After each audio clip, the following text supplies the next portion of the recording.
and welcome back, SMITE fans, to set number 2 here on our first day of week number 5. Styx Ferrymen and Eldritch Hounds will be your matchup, and it'll be myself, J-Mac, and Trelly on the desk to bring you and break down the action that we get to see for this one. Excited to see maybe some of the adaptations that the Styx Ferrymen have made after some of their tougher sets, and most importantly, how the Eldritch Hounds are able to now adapt with their new Hunter. We've already gotten to see one game of play from them. Now we get to see, I believe it's still 5 more sets that the Hounds have to go through for the remainder of their phase. We started off our day with a 3-0 for the Camelot Kings over the Gilded Gladiators. Now we move into the Ferrymen and the Hounds. Big sets coming up tomorrow as well. Kings, Dragons, Warriors, Ferrymen for our Saturday. And then Sunday, a couple of big ones as well. Highland Ravens, Gladiators, and then the Leviathans and Hounds to round out our week. So 2 very tough matchups for the Eldritch Hounds. Charlie having to play not just the Styx Ferrymen, but another top 3 team alongside them in the Atlantis Leviathans at the end of the week. Yep, not going to be easy. There's already going to be some growing pains, trying to deal with the roster swap, but also going up against some of the top-end teams. I guess you could call it good practice, though, at the end of the day, right? You're not trying to practice with the new roster with the bottom-end team, so either way should be pretty eye-opening there for the Eldritch Hounds, as well as just a good opportunity to try and show, exactly how this new duo lane is going to function, considering the way that CycloneSpin and Aror play. It's not like they always go out for that all-out pressure either. I think both of these duo lanes are a little bit more passive. Yeah, just a quick little glance there at the standings. You can see that at the very bottom, it's a little bit easier for the Eldritch Hounds to maybe try and jump up a spot, maybe even match up to the Jade Dragons or try and jump over there, but their only match so far they have found the win for the Eldritch Hounds has been against that Jade Dragons team, and that was right before the roster swap happened. It's almost kind of poetic how Vaporish Coast and the Hounds beat the Dragons, and then Vaporish Coast now goes over to the Dragons roster, and then that now brings Stu over into the spot. And I think that's where a lot of the conversation will come with this Hounds team. They were already starting to struggle a bit this phase after losing Quig in the support role. NeilMah steps in, and now Stu joins over to that duo lane. We'll get a listen in to see how Stu is feeling, though. He's standing by with our pregame interview. That's right. I've got Stuart standing by here for the Eldritch Hounds. Obviously, the new pickup to this squad, you've been with the Gladiators for the duration of the season, been in the SPL now for a little bit over a year. How, now that you guys have gotten some more scrims under your belt, second week on the team, how has the transition into the team been feeling, and how are you guys gelling? I would say it feels pretty normal. It's just going to a different team, learning what they want to play and just transitioning into it. So it's been pretty straightforward, in my opinion. Pretty straightforward. I mean, it's definitely good to hear how you guys are gelling. I wanted to get your sense on the ADC meta, and I think this question is really driven by, we just saw an AMA ADC, we've seen magical ADCs, we've seen standard stuff come through. Where do you feel like the meta kind of rounds out in terms of that ADC role specifically? As an ADC, I don't know. You're kind of just playing for your team, just playing whatever they need kind of to fill in the composition. I think ADC is in a pretty bad spot, probably the worst role in the game. Needs buffs. I want to see if my best character is Soul, I don't know, maybe get the role some help, Maybe time to give the ADC role some help potentially. Last question for you. You guys are obviously, it's a tough matchup today into the Ferrymen. Is there any specific prep that you guys have done watching their VODs and stuff, and how are you guys feeling going to this? I think it's just mostly not letting them be comfortable. Maybe for example, Paul and his unkillable guts, kind of you probably want to ban those, right? And then I don't know, pretty much just make sure they're uncomfortable. Make sure they're uncomfortable. It's definitely a good strategy. Well, thank you so much, Stu. Good luck in your set today, and we'll throw it back to the desk. I think it's kind of been the answer for a lot of teams up against the Ferrymen, has been making sure to ban out what's been comfortable for that team and kind of put things down. Although we did hear in there that he thinks that ADC is the worst role in the game. Typical ADC, man. Taking any chance to just spew nonsense to the masses. Can we check PayPal accounts? I feel like Zatman slipped a 5 in there just to make sure that he said something like that. That was definitely Steven speaking through Stuart, as far as I'm concerned. ADC is fine, but I understand. You have so many different gods. I mean, Frog did a great job of underlying it. If you're able to win with Warriors, you're able to win with magical ADCs, physical ADCs, crit, shred, there is so much that ADCs are able to go to. And because Stuart has that wider god pool, remember, he was playing some of these magical ADCs even before they were in the meta. He was known for the Oloruns, the Freyas, etc. He should be feeling pretty comfortable in a meta like this. So I think he just got up on stage and just lied for the fun of it. I think he ate a hot chip before and then completed the step of lie. Yep, I think so. Well, we'll have to see how Stuart and the Eldritch Hounds can really mesh this time through. Always an unfortunate part for a team when they're kind of forced into a change. You know, we kind of talked about some of the roster changes that happened during this last little phase before the lock actually ends up going through. And you got to remember, the Dragons are the only team who willingly made the choice to kind of change, swap things around. They pick up Coast. That puts now the Hounds in a very awkward position where now they've got to find somebody. Stu jumps over to that team from the Gladiators. That then leaves the Gladiators in a weird spot. So it's never easy kind of being forced to make these adaptations, but I think the important thing really for this team is finding out where they're strongest, finding out which player they can really kind of go through right now. If Stuart is still trying to figure out how the team wants to play through where you've already been winning. If Ducky's having a pop-off game in solo, get him some farm, get him a lead. If you're seeing BennyQ find success in mid, maybe put your focus over that way. I think that's going to be a big issue as well, is trying to figure out. I think we talked about it on Waiting Room a little bit. Who is going to be the hard carry for this Hounds team? Because they do like to try and let BennyQ sort of run away with the game, but it's not always the best strat, especially when you're up against someone like Paul, who is going to be finding pretty consistent farm throughout the map. As Stu said, definitely on their radar is the fact that Paul has some of these gods that you just can't give over to him, right? So the other towns are going to have to try and play through pressure, try and give BennyQ that space, of course, but also, you know, Oathhh has his hands full, right? Trying to go over to Ducky's lane, sort of play damage control, see if Baskin rotates out, and same with NeilMah and Stu. They're already new together, trying to get that synergy down. They may need a little bit of help over in duo as well. Yeah, but opposite of, I guess I can now say, all 7 teams in the league besides them, the Styx Ferrymen have not made a single roster change this year. They jumped into Season 10, they said, this is what's going to work for us, and they haven't made any adjustments. No changes to their jungler, no role swaps, anything like that. It has been a tried and true Styx Ferryman team all the way up until this point. And at least for like the first half of phase number 1, wasn't working out too much. They make a couple of shift ups in their ideologies and what they want to play, especially through the man on your screen right there, Cyno, making a switch up to his god pool. Jumps into phase 2 and we say, okay, cool. Now we know what Cyno can do. We know the kind of crazy picks that he's gone with, but we've seen success on like what's the meta right now. And then Cyno jumps into the beginning of this phase and says, yeah, what's meta is cool, but like what if I do my own thing again? Bring Surtur back into kind of the pipeline once more. We start seeing this Erlang Shen kind of pop through once again, which has been probably one of his most successful picks so far in that jungle. So sometimes it does kind of feel like it hinges a little bit on what Cyno is feeling like playing for the team.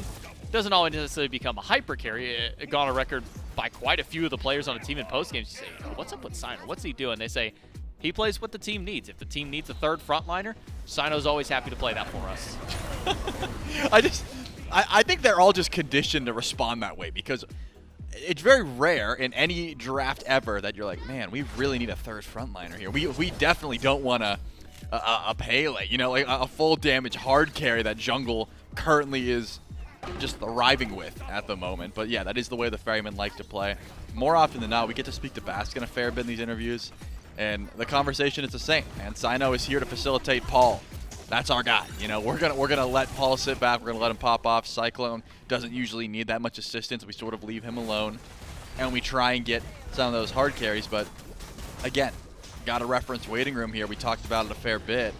I do not want to see things like the Bologna. You know, the Erlang Shen, that was fine, but against the matchup like the Hounds, this is where, if Cyno wants to test some of those new picks, this is where you'd want to do it. Where a matchup where you should be winning, you know, you can bring it out in some of these harder matchups, that's fine. But remember, a lot of these teams, the reason that the Ferrymen started stacking up some of these losses was because Erlang Shen was banned, and Cyno was forced onto, you know, tank Pele or the sort of tanky Bologna style build, and that is not always going to work. In fact, I think already counters are being, you know, strewn up against these guys. So I kind of hope we see a little bit more diversity out of Cyno. Whether or not, you know, the Erlang Shen gets through, that's up to the Hounds, I suppose. But if it does get banned, I'd like to see a little bit more assassins in his god pool here.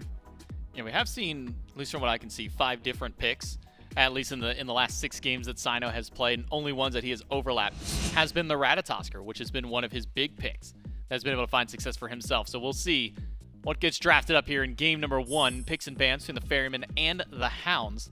And the Ferrymen going to recognize who the power player on the Hounds team is. A Bakasura first ban.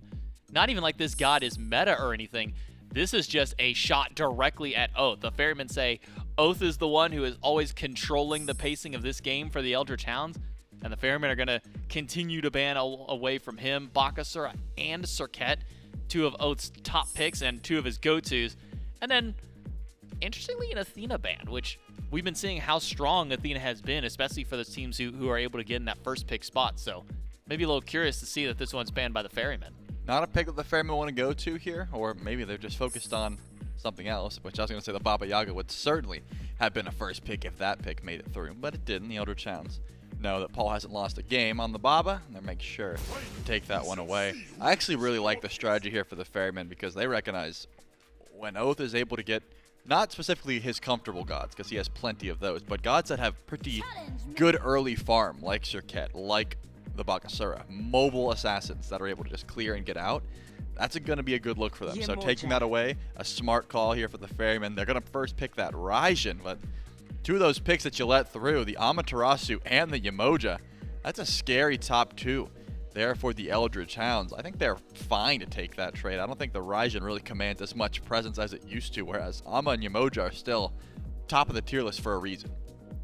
It's a devastating duo picked up by the Eldritch Hounds. Now what will the Ferrymen answer with? I thought it would have been Yemoja, at least for the Ferrymen, but maybe that flexibility that Raijin has, whether you give that one to Paul or you let Baskin have a field day in solo lane, as now Raijin has kind of transitioned his way over to that side of the map, so still holds that flexibility. But given that when I think of the Season 8 meta of Raijin, it was kind of Paul and Shinto leading the charge as far as players are concerned with that pick. So wouldn't be surprised to see it go to Paul, could still go over to Baskin. Erlang Shen, that one feels a little bit more solidly for Cyno, and now with an Oathhh locked in, probably looking at our solo lane now for the Styx Ferrymen. Yep, that looks a little bit more likely. And, you know, I was talking about the Raijin a bit ago, about how I had some issues with how easy it is to gank this Raijin, but putting him over in the solo lane has been that fix, right? If you build the tank, if you build that upgraded breastplate, that Genji's, you have a lot more survivability. Once we see the outwash, well, that goes out the door, right? That's a Baskin pick through and through. Sure, Paul could play it, but more often than not, you're handing Paul that Raijin, you're letting Cyno take his prized Erlang Shen, and you're giving outwash over towards the solo lane. But the Eldritch Hounds have the option to try and grab something to camp that outwash, and Rat's one of the better gods to do it. You can get there across the map if you know the beads are down, or even if Baskin builds into them, because sometimes you go teleport, which is very easily punished, can be some scary stuff. Point being, try and force out the beads, try and get that dazzling offensive, put pressure onto outwash, then just go through the Cosmos and gank him anytime you want. Second wave of bans starts with one targeted towards Aror, Sobek. Banned away, and this has been one that Auror's gone to a couple of times, and it's always a game of who's in Auror's sights? Who is he trying to hunt down on the enemy team to get those plucks? Is he going to be moonwalking into the enemy tower line just as a power move? Is he going to be going for these constant plucks? You're telling me Auror can moonwalk? On the Sobek, it feels like he does. There was one game specifically we actually talked about on Travis Rock where he walked backwards all the way down mid into the enemy tower line and then walked out just because he could, because they were so far ahead and he was just trying to get into the enemy team's head. Well, if the Ferrymen win, I want to ask if Auror can actually moonwalk, just so. It would be cool if he could. I don't know if he I think Frog would be doing the interview, so I'm glad he heard me, so we'll put him on that. Yeah, we got to make sure he's on the spot for that one. Yeah, but the Eldritch Hounds, smart to take away some of those Guardians that can be more aggressive, like the Cerberus, like the Sobek. Not only very damage-oriented, but so much CC in those gods, and that's exactly what Auror would like to go to, right? Mobility, damage, annoyingness. That's what you were getting at, and that's kind of his play style. There's not too much CC as far as I'm concerned. The Outplash is great damage control. He's going to be able to control the jungle fights, but it's just the Erlang Shen. You are going to need some more CC in the back end of this team fight, whether that be something like the Ganesh that we know the Ferrymen like to go to, or, you know, another one of these picks that, the Khepri, for example. Those are sort of the Guardians that I'm imagining at this point. Not so much the damage dealers, since the Serb and the Sobek are gone. There are still options for Auror, but seems like a little bit more defensive for the back end here, for the front line of the Styx Ferrymen. Really hesitate to say it because I don't want to bring it into existence. You know you do. But Auror has played Opwash once before. Okay, no, I don't want to bring that. And I'm going to leave it at he's played it once before, and I probably hope to never see it in support again. But I'm going to leave that option out there just as a potential because it has happened. Don't know if it will this game. Still got a couple more picks for the Ferryman before we can really nail that one down.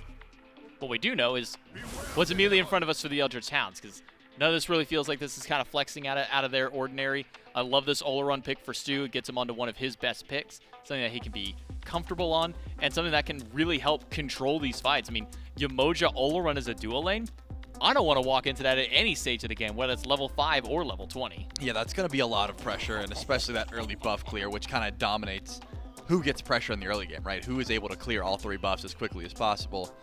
Not many are doing it better than Olorun and Yemoja. The Xing Chen going to be the lock in there for the Styx Ferrymen, a pick that I thought would be a lot more prominent in such an auto-attack focused meta because of the way the Furious Roar just reduces that damage. But you got to make sure your positioning's on point. I remember there was a lot of damage being built onto some of these Xing Chen builds, and he's able to get shredded through if you're not careful. So positioning, going to be up top tier, of course. And 2 immobile ADCs are not going to love the Whirlwind of Rage and Steel. I mean, that's Olorun's worst nightmare, right? A CC immune ult that is able to displace him and get him out of Sanctified Field. It's going to be a good look here for the Styx Ferrymen. Not just that. I mean, you got 9 turns Blessing from Erlang Shen, usually a very easy beat to pull if the pin wasn't already enough to kind of set things up. So very CC heavy for the initiation now of the Styx Ferrymen. And how much extra threat does that now put on, knowing that you have not just the Xing Chen into a double auto attacker, but having that Erlang Shen be able to be that consistent beads kind of pull? How much threat is to these backliners for the Eldritch Hounds now? I mean, it's not only the beads, because that is going to be a big threat, of course. Olorun needs to hold on to those. AMC needs to hold on to that. But think about how much you have to hold your only bit of CC. Of course, barring the slow motion the ultimate brings. If Alposh is near, you can't use that knockup just as a get-out-of-jail-free card. You're going to be stunning yourself pretty consistently there. And this Alposh actually gets a surprising amount of value into this composition here for the Eldritch Hounds. Everyone on that team has a form of self-sustain, so the anti-heal is going to be annoying, not to mention the heals that are going to be procced. You got to watch those abilities. You can't just spam them for free, right? Especially if you're going to be around this Yemoja. It could bounce to the whole team if you're not careful. So Fleeting Breath is going to be a big contention point as well.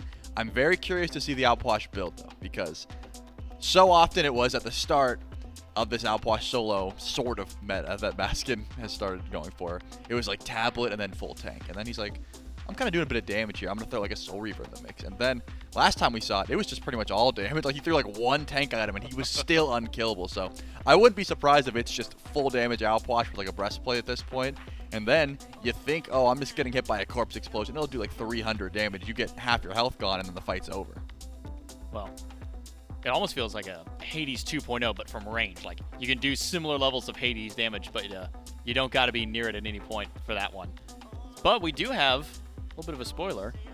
It will not be Opwash solo. It will be Opwash mid this time. So thankfully, I didn't speak into existence the Opwash support, but that does put Raijin over in the solo lane.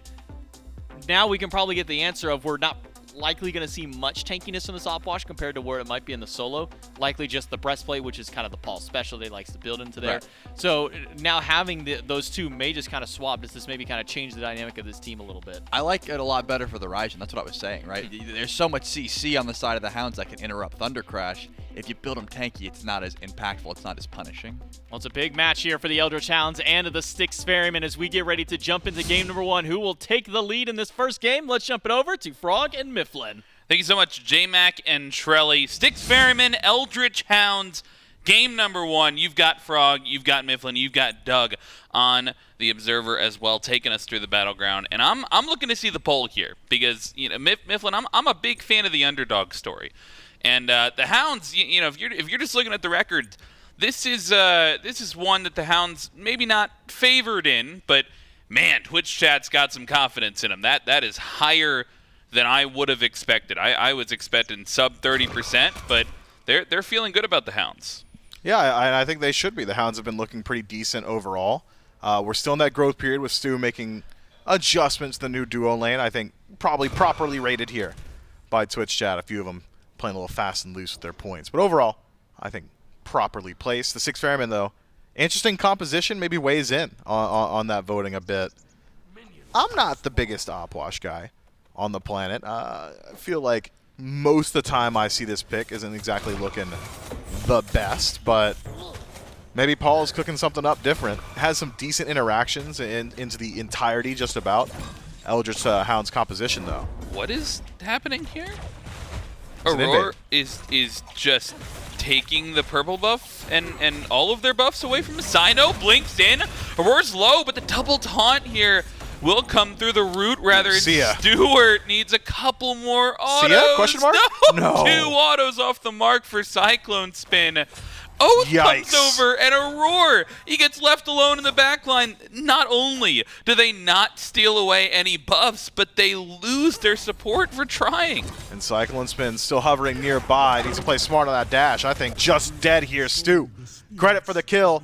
It was a well-thought-out invade. Cyno's rotation perfect. The only issue the Ferryman run into there is that CycloneSpin was just a half second too fast with the Bramble Blast. If he finds the root onto Stu, post beads, it's an easy pickup. Cyno rounds back around. Probably still will lose Aror, but first blood would have gone to the Ferryman, and maybe they could have taken the fight afterward. But because Bramble Blast misses, or excuse me, is used too early, beads still channeled, Stu walks himself out. These just do not go well from there. Oathhh given so much time to rotate over. Yeah, I want to see Oathh's perspective on that, actually. He rotated obviously a little bit later than Cyno, but as soon as he realizes that this is happening, you can say he immediately makes his way over, and Aror is just left alone in the back here. And then Cyclone sticks around a little bit too long. Thought his level 2 may be better than the 2 level 1 characters on the other side, but I mean, a free 2 kills for the Eldritch Hounds gets them to, I think it was 1,000 gold lead, even maybe sub 60 seconds into the game. It's a good start, to be sure, for the Eldritch Hounds, who should be able to leverage pressure for a good long while. CycloneSpin in some trouble. Dot. Not enough, and NeilMah a little too short on that auto attack to secure the kill. Styx Ferrymen, they're going to need a bailout over here in the duo lane. Auror's missed out on a whole lot of experience. We'll tick to 2 here. So access to a bit more of that kit, but NeilMah is kind of sitting comfy at 3, has sustain, should have the pressure advantage. I'm thinking the Hounds duo lane is made. Yeah, and I think it gives Oathhh a lot of pressure around the map. Cyno and Oathhh find each other here in the mid lane, but as soon as Oathhh ticks over to 5, I mean, he's going to have that semi-global power spike. Not only that, but you know, one of the interesting bits about Rat, that acorn, so you can upgrade that a little bit early, but despite all of that, they're not in time for this blue buff invade. It does get taken away, Baskin's 5. and Oathhh is not happy with that. A blink in, and Baskin hits the ultimate tick over. Tycho drums onto Oathhh, down to about half HP, but it's Baskin. He's the one falling low, and the acorns do it. Need The one. stun is a little bit too late, though, and Oathhh will fall, but a 2-for-1 in favor of the Hounds. Yeah, I wonder what the timers were on cooldowns there. Maybe if Baskin gets Raiju off, things are completely different. Instead, takes a little bit too much damage, was trying to focus out the jungler there. Wanted to deal damage to Oathhh, all the while Ducky chiseling away at that Raijin's HP bar. Eventually forced a turn, throw out that fear, but falls down nonetheless. That does give Ducky his level 5, which guarantees the 2nd kill, so it's twice now. The Styx Ferrymen get aggressive and get a bit punished for it. The Eldritch Hounds haven't really needed to force anything themselves, just playing defensively, playing on top of their own timers, and making proper rotations. And the Styx Ferrymen, they've come up short. Yeah, and I think that's one that's going to benefit them in the long term. I'm not convinced that this Eldritch Hounds composition is one that really wants to be fighting early. You know, counter engage has some potential, and maybe you do want to play through this solo lane. We saw how easily the Raijin could be shut down a little bit earlier on today. But, I mean, now Oathhh with maybe a half-level lead, 1-2 on the map thus far, gets his first item upgraded. I'd like to see him, if he is going to be that bridge character and get this Olorun to late game, get the AMC to late game, where do you want to see him focus? Is it more on this Raijin, on this mage solo, or is it maybe feed the hot hand? Stuart's got to kill as well. Oathhh can essentially play anywhere on field right now, has really good rotations to every single lane. Largely a mobile mid laner in Paul, so jump onto Opwash, things could look good. Baskin, of course, not going to be tanky for a while, likely will be soon. Breastplate of Valor in 2nd slot, but we're a whiles out from that. I mean, Oathhh can just go just about anywhere. I've got no concerns with where he's going to put presence. The only thing I wouldn't want to see is inaction, and I doubt that's going to be the case. So, as of now, the Eldritch Hound's doing just fine. And as far as facilitating his laners, Stu's already ahead. You can go ahead and let him just rest on his laurels over in the duo lane. Benny might need a slight bailout, maybe about a half-level lead for Paul, but you're going to farm up pretty safely on AMC, too. Cyno, the rotation over to the right lane once again. And Ducky, he's forced to dash away, but Baskin a little bit late on that Thunder Crash, so they will not catch the Amaterasu. And it surprises me that Oathhh isn't there for that one. A fight that they had success in the last time that blue buff was looked for. Instead, he'll help out on the left side of the map. Neil and Stu take away that purple buff with the help of the Ratatoskr. So that focus remains a little bit more duo slanted, but I mean, you make a valid point. Oathhh, especially with that semi-global pressure, he can sort of be anywhere on the map that he wants to. As long as he's like half a lane away, he can just be involved in any of the engagements. And mid lane might be one that we see a little bit more focus here coming up over the next couple of minutes, just because these are both very immobile characters in the mid lane. They are, but look at Paul's build, standard Paul. Just going to go towards a little bit of defense in second slot as well. So if Oathhh wants to get involved there, I think on a bit of a timer. And even then, probably doesn't want to soak up too much of Benny's farm, wants to allow Benny to stack up that Transcendence, has gone for a slightly slower build from the Hounds mid laner. So continued pressure in duo, wouldn't hate to see it from Oathhh. And the duo lane of the Eldritch Hounds is very good on objective. If NeilMah can take a fight without having to use the ultimate, would be really good at separating a Gold Fury. If Stu's allowed defensive positioning on Gold Fury, good luck working through his Sanctified Fields. So all you need to line up that exact scenario is a strong rotation from Oathhh. And if Aror starts to make himself scarce in the duo lane, all of a sudden that job is simplified for Oathhh at that. So we'll see where the Rat puts his pressure. The Eldritch Hounds, certainly no stranger to playing through that early game, have done a good job extending their lead even further since those few early skirmishes. You don't want to allow Baskin and Cyno to keep doing what they're doing on right, though. I think you're right to point out that Ducky has not received a whole lot of help recently. I believe 2 back-to-back blue buff invades. Even with Baskin falling down and even with Ducky getting the kill, still is about even. Maybe even going to be slightly Baskin slanted soon. And take a look at that Baskin build. He is actually, well, hold that thought. Ping's coming out on this left-hand side. And positioning from Oathhh, wonder if they're going to try and force something here. It looks like the Gold Fury picked up 8 minutes into the game, and the double ADC composition shredding this down. The Hounds secure the first free of the game. Easy pressure, just realize exactly where the Styx Ferrymen are standing, establish that defensive positioning. You still had all your resources, so if anyone did decide on the Ferryman, okay, well, maybe we need to check Gold Fury. River's Rebuke still there, Sanctified Field still there too, so great play from the Eldritch Hounds, leveraging that pressure that Oathhh has been keeping up on the duo side of the map. Another purple buff invade at that. Good stuff from the Hounds. Now, though, with the Gold Fury off the map, we could see Oathhh make some more dedicated rotations over towards solo. There's no longer the return risk of, hey, if I vacate duo lane, maybe they're the ones going for Gold Fury. There's really nothing there keeping Oathhh on that side of the map. Yeah, at least for the next 5 minutes while this Fury is down. Some room for Oathhh to explore. But I was looking at this Baskin build, not even necessarily the items, but this Word Chalice coming through. He is very aware of potential rotations, very aware of Oathhh coming in for it, and Cyno knocked down so low early on in the fight. The heal should come through from the 9 turns Blessing, and the damage now away from the Eldritch Hounds. All the ultimates have been used. Looks like there won't be enough for any further follow-up. Man, Baskin is just so heads up. Positions over the wall so that he's not stacked for the CC at the Eldritch Hounds, and then throws the Taiko drum for Peel, making sure that Cyno has just enough time with that 9 turns Blessing to resustain. Baskin clearly keeping his head on a swivel. Love exactly what I saw from him there. But you are right to say that, you know, Oracle Chalice maybe not the most standard, but we saw what happened to Variety. Yes, we did. When he was playing the Raijin. Very easy to sit in that soul lane, make it miserable to exist, especially with that global presence from Oathhh. So a little bit of additional vision, never hurt anybody. Yeah, he definitely is trying to be cognizant, and you can see pretty much through the entire game since he's picked that up, those 2 standard wards on that right-hand side of the map, just preventing any of the jungle walkthrough.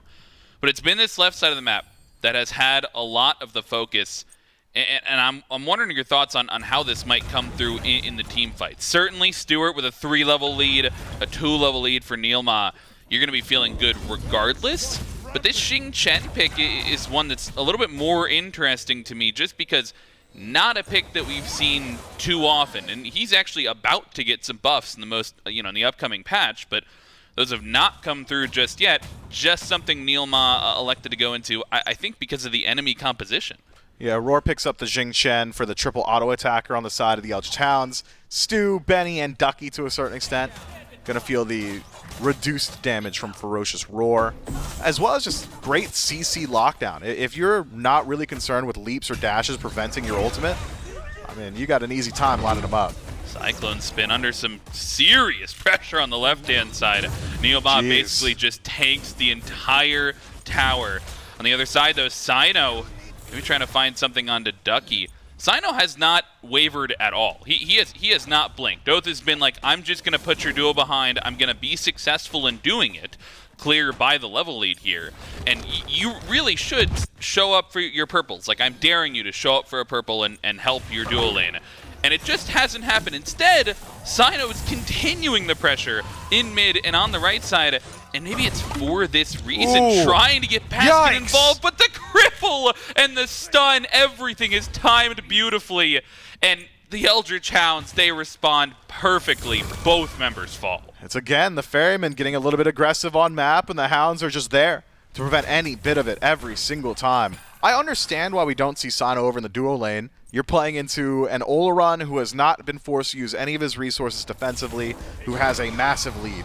He's landing crits. He's got yellow numbers thanks to Telekines. You just don't want to deal with it. Even if Cyno is there, you're not exactly turning around that fight. So instead wants to play where he's strong, play around Baskin, maybe play around Paul, who's had himself a quiet but clean farm game so far. Unfortunately for him, the Eldritch Hounds playing so defensively on the center and right-hand side of the map means that if you want to get involved, it's going to be in the Tier 2 tower or inside the Tier 1 tower, between them. And that puts Cyno in a very poor position. Shout-outs to, of course, Oathhh. That stun just perfect to prevent the Thunder Crash from Baskin, and then the cripple from BennyQ just afterward. Eldritch Hounds. They came in today. I got to talk to them. They said, we're playing with confidence. I woke up feeling good, and they're playing good. Yeah, no, they're looking fantastic thus far. I mean, and it's only felt like counter engagements on every fight we've seen. We saw that one gank on the left side, and I think Oathhh has been consistently looking for buff invades and some of that macro play, including that Gold Fury shred play a little bit early on, around 8 minutes. And now with that Primal Fury being back up, I wonder if the Hounds are eager to continue to push this lead, because I worry about leads like this getting stagnant. We've seen plenty of times where you get a 4K, get a 5K gold lead, and it feels so dominant early on, and then all of a sudden we're at 20, 25 minutes, and it's still 4 or 5K gold. So I think it's important they don't want to let this lead remain stagnant. But even if it did, this is a great scaling composition from the Hounds, which is why we see the Ferryman once more trying to get active on map. Blink forward from Cyno, says, I need to get something started. My composition doesn't line up in the late game. Oh my, the trap from the River's Rebuke, and Cyno gets contained. The Eldritch Hounds find the pick, and a bunch of ultimates burn from the Ferryman as well. Cyno and Paul's down. That'll allow him to pick up the Primal Fury here. Aror in range with the Frenzy pops. This is going to be a committal, and it will be a secure onto the Primal Fury. Look for the ultimate from Aror, and Baskin's here on the jump through as well. The health bars are not the highest for the Hounds, but they're just on the disengage. It looks like they will trade out NeilMah for the objective, keep everybody else alive. Jungle and objective for NeilMah. You take that every single day of the week. Another great play from the Eldritch Hounds, just finding their opportunity. Take down that Gold Fury. Man, the blink taunt from Cyno, even if he does hit priority targets there, didn't have the follow-up behind him, gets the entire fight separated. Paul throws out the ultimate, but no one in range. It's tough stuff for the Styx Ferrymen. It feels like they're getting a little bit desperate for aggression now. Will at least knock down that Pyromancer. Put a Runic Bomb in pocket of CycloneSpin. Maybe not the best recipient of it. Going to be hard to leverage that pressure. Need to get in the melee range, basically, onto a structure or an objective. So we'll see how that one pans out in the near future. But the near future is looking bleak for the Styx Ferrymen. I mean, experience across the board, just favoring the Eldritch Hounds. Stuart is going to be a problem, and he already is one. Double ring stack up, 20% pen from Typhons. I mean, he's got too much damage. Oathhh forced up into the sky here, and will make it away before enough damage comes through to punish that positioning from the Rat. And I think you're right. The future, it looks bleak in the immediate, and I think a lot of that, you only feel the gold lead as much as it comes through in the things that you can buy with the gold. And man, that's coming through a lot. I mean, BennyQ has a finished 3rd item in a tier 1, a finished 3rd item for Oathhh, a finished 3rd item for basically everybody on the Eldritch Hounds. Meanwhile, on the other side, no finished 3rd items, only a tier 2, and now even yet another tier 2 built for CycloneSpin. So, I mean, I think the Hounds, they're in a really good spot to push something, but, you know, early on when they waited from Gold Fury to Gold Fury, sure, I get that. It's very early in the game. But at this point, by the time the next Gold Fury comes around, the Styx Ferrymen are going to be much more even on those item spikes. Could be, or we could see the lead stagnate for a little while. Aggression around the right-hand side of the map, though, does indicate to me the Eldritch Hounds very much so willing to take an engagement now. Take a peek at Auror's Relic. No Phantom Shell just yet. This could just be a bait. Bait onto the Fire Giant potential. Rivers Rebuke they're committed. goes up, and Aror, he gets into there. The Hounds secure the Fire Giant, and they secure Auror's life as well. Cyno, he may not be long for this world. The beads from Baskin won't be enough to prevent the chase down. Look at that, all 5 members. But in the enemy blue buff, and the Eldritch Hounds firmly with the W key pressed down, find the Fire Giant and 3 at 16 minutes. Just a perfectly executed plan from the Eldritch Hounds. NeilMah says, hey, no Phantom Shell, no chance you're walking through. Throws up the River's Rebuke, commits fully to the objective. CycloneSpin tries his best to get something done on the opposite side. Knocks down a tier 1, that's great. Tier 2, peppers some damage in, but loses his life. So time spent in the grayscale to think about the issues we've seen so far for the Styx Ferrymen. And here's the thing. The Eldritch Hounds, late game composition in the team fight, great, of course. Their siege, also just amazing. Double hunter composition, 1 physical, 1 magical, means that you can split the map pretty effectively and threaten all structures on map, so long as Benny isn't caught out too much here. Does lose out on the beads. Significant loss now for the Eldritch Hounds, an easy target for the Styx Ferrymen to put some of that pressure on. Aror now should be gunning for him in the next engagement. But the Eldritch Hounds don't need to get too much done with this Fire Giant either. Knock down 1 more tier 2, fall back to a Gold Fury. I'd call it a win this early on. Have to be aware of those relic timers, though, as they look to push. Beads lost off of BennyQ. Those will be down for another 2 minutes or so, and still a minute remaining on Stuart's beads as well. I think it was the ultimate from Aror around that Fire Giant that takes the relic from the ADC there. But with this Fire Giant, still, you know, quite a bit away from EFG, but early on in the game, you're going to be feeling a lot more of those benefits from just a standard Fire Giant, and with all the tier 2s remaining on the map, there's still a lot of global gold to go into the pockets of the Eldritch Hounds. That is, if they can grab the tier 2s. Right now, Styx Ferrymen looking to defend. They are 4 stack now. CycloneSpin not too far behind them. Oathhh needs to make a decision. Hovering in the jungle right here, decent because you've got that global presence, but if he decides to make the full rotation over towards mid to split the map, could open the door for the Styx Ferrymen to get aggressive. Eldritch Hounds playing it slow. They got plenty of time to play with. This wave would be a good way to at least start stripping some resources. They know that Oathhh is behind them, but NeilMah, he just walks in with the waves and the damage onto the tier 2 tower. NeilMah forced down low, and Baskin finds the last hit. The tier 2 falls to half HP, but NeilMah, he falls to 0, and they're able to defend on the left side. Good defense from the Styx Ferrymen. I like the idea again from NeilMah. I'll just split the map just like I did on Fire Giant. We'll knock down the structure. But didn't have the damage behind him just yet. And Oathhh not allowed to dunk in aggressively because he had taken too much damage from Cyno in the jungle. Just completely vacates the scene. And the Styx Ferrymen buy themselves a few more minutes on map. Eldritch Hounds, though, still have some places they can put that pressure. A few more seconds left on this Fire Giant. Means Pyromancer maybe. Simplify your secure. Get 1,000 true damage in pocket. Could help out. Keep the Runic Bomb regardless. That split push on map looks a little bit better. An overzealous initiation from the Hounds. That wave was dealt with much too quickly by the Ferrymen. Walk in regardless, and NeilMah takes too much damage. This Raijin solo is killing me, man, because it just does so much, and I almost don't understand it. Like, I get we've seen Chang'e, we've seen healers over there, we've seen Hades, he does a lot of damage, he's pretty tanky. And Raijin just builds hybrid, and Baskin's like 3k damage ahead of everybody else on the map. it just, I mean, they're behind. It feels like he's doing so much. Consistently applied poke that rings through an entire team fight. A good amount of lifesteal means that he's got self-sustain. And then you got to take away like 4,000 or 5,000 damage just because he's a soul laner, and they spend a lot of time boxing in lane. Right, that's fake damage. It is a bit fake damage, but Raijin's certainly valuable for sure. Difficult to dive onto because of the versatility of Taiko drums. Do you want to initiate a fight? You got to taunt. Do you want to prevent a fight? You got to fear. Do you just want to deal damage? You can do that too. So no surprise to me that Raijin's been seeing a good deal of value. Fire Giants on the mend now. Eldritch Hounds need to get some of that vision on map. Styx Ferrymen. No sentry wards in the pit, but have got standard vision. Should realize if the Eldritch Hounds start to group up. I'm not so certain the Styx Ferrymen want to take a team fight in neutral territory, though. This gold lead stifling the amount of space control that NeilMah and Stuart are going to have. Absolutely ridiculous. Primary difference, if the Styx Ferrymen do decide to take the fight here, is that Aror has now finally upgraded that shell. Phantom Shell means that NeilMah is going to have to throw up 2 walls before he sees the value. Yeah, I don't know. I mean, I think the Eldritch Hounds, they still feel comfortable.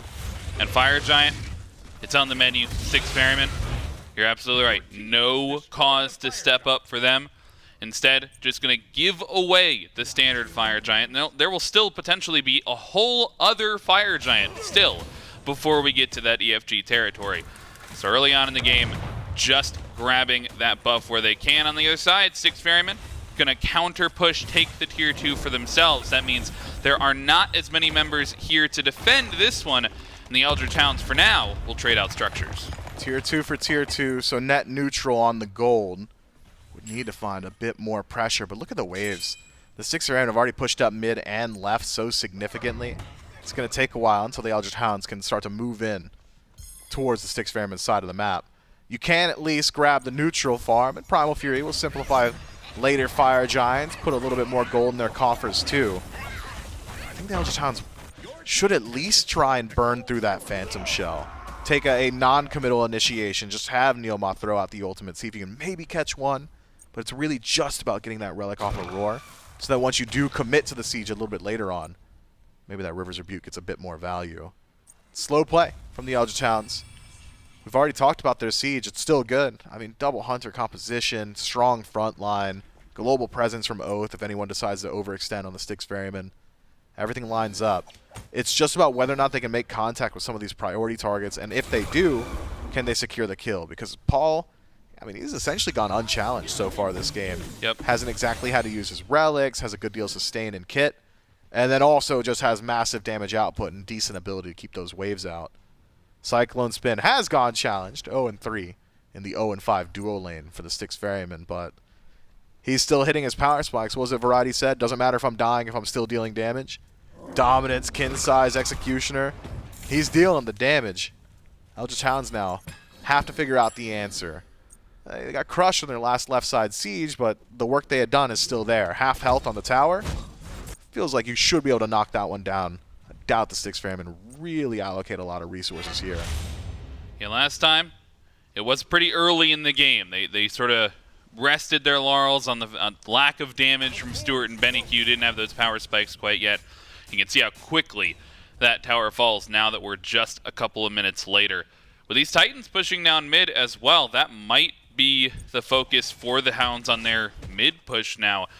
And it's where the Styx Ferrymen want to hang their hat potentially. I don't know if they want to mount a full-scale defense on this tier 2, but right now they're in the position to at least put out a soft defense, try and see if they can maybe get a couple of ultimates or at least a little bit of poke off. If the Styx Ferrymen don't put up any defense here, it would be a full HP Titan starting to move down the map. Option now for the Hounds is group up around the Titan and play around that tanky mid-Phoenix, or leverage the pressure Titan's going to have passively and start to move into left. They're in early. The River's Rebuke comes through and the bomb is there. They don't use it quite yet, though. Instead, Ducky hesitant to throw out that one. Titan gets taken care of in the middle lane, and watch for the next wave here on the left-hand side. That ultimate now down for both BennyQ and NeilMah. So they will not have those tools available on this next push, but splitting the map, they still have 30 seconds on this Fire Giant. Just one more wave will they have the opportunity to push with this around their waist. We see, seems like the Eldritch Hounds are really struggling to take space in the Phoenix. Ducky the best at it, but he's in mid. Runic Bomb's good. It's down to half, but Oathhh can't close that gap. Baskin just a little too threatening. Get the ultimate off of Cyno, though, and the fight starts on the left-hand side. Paul, he's feeling aggressive, pushes up a little bit, and still waiting for that ultimate to come back online. And the Hounds, a complete disengage. They grab the 3 remaining tier 2s that were on their side of the map. They traded one of those tier 2s to the Styx Ferrymen earlier on in the draft, and they'll get the Pyromancer for themselves. They got the Primal Fury. But, I mean, Max, you were talking about the gold lead. Yes, the Eldritch Hounds are taking a slow, disciplined approach to this game, but that almost worries me. That almost makes me think of, you know, you're giving the Styx Ferrymen more time to get back into the game. And now, compared to the last Fire Giant Siege, they've matched upgraded starters. They're starting to get to those 5th, 6th items. Like the Styx Ferrymen, they've had time to build back up towards their own power spikes. But the Eldritch Hounds are still just now approaching full 6-slotted themselves. Bloodforge for Oathhh, Heartseeker now for Benny. Lots of damage and poke potential for the Eldritch Hounds. Still upgrading those relics too, so it's impact gold. It's not as if the Eldritch Hounds have hit their peaks and have slowed down the game since. They're still farming up, still putting themselves in a good position, I think. Easy to fall in the trappings of, well, that's 2 Fire Giants. They still haven't broken the base, but it was an early Fire Giant. It was an early second Fire Giant. Now, 27 minutes in, this is our first look at a neutral territory defense from the Styx Ferrymen.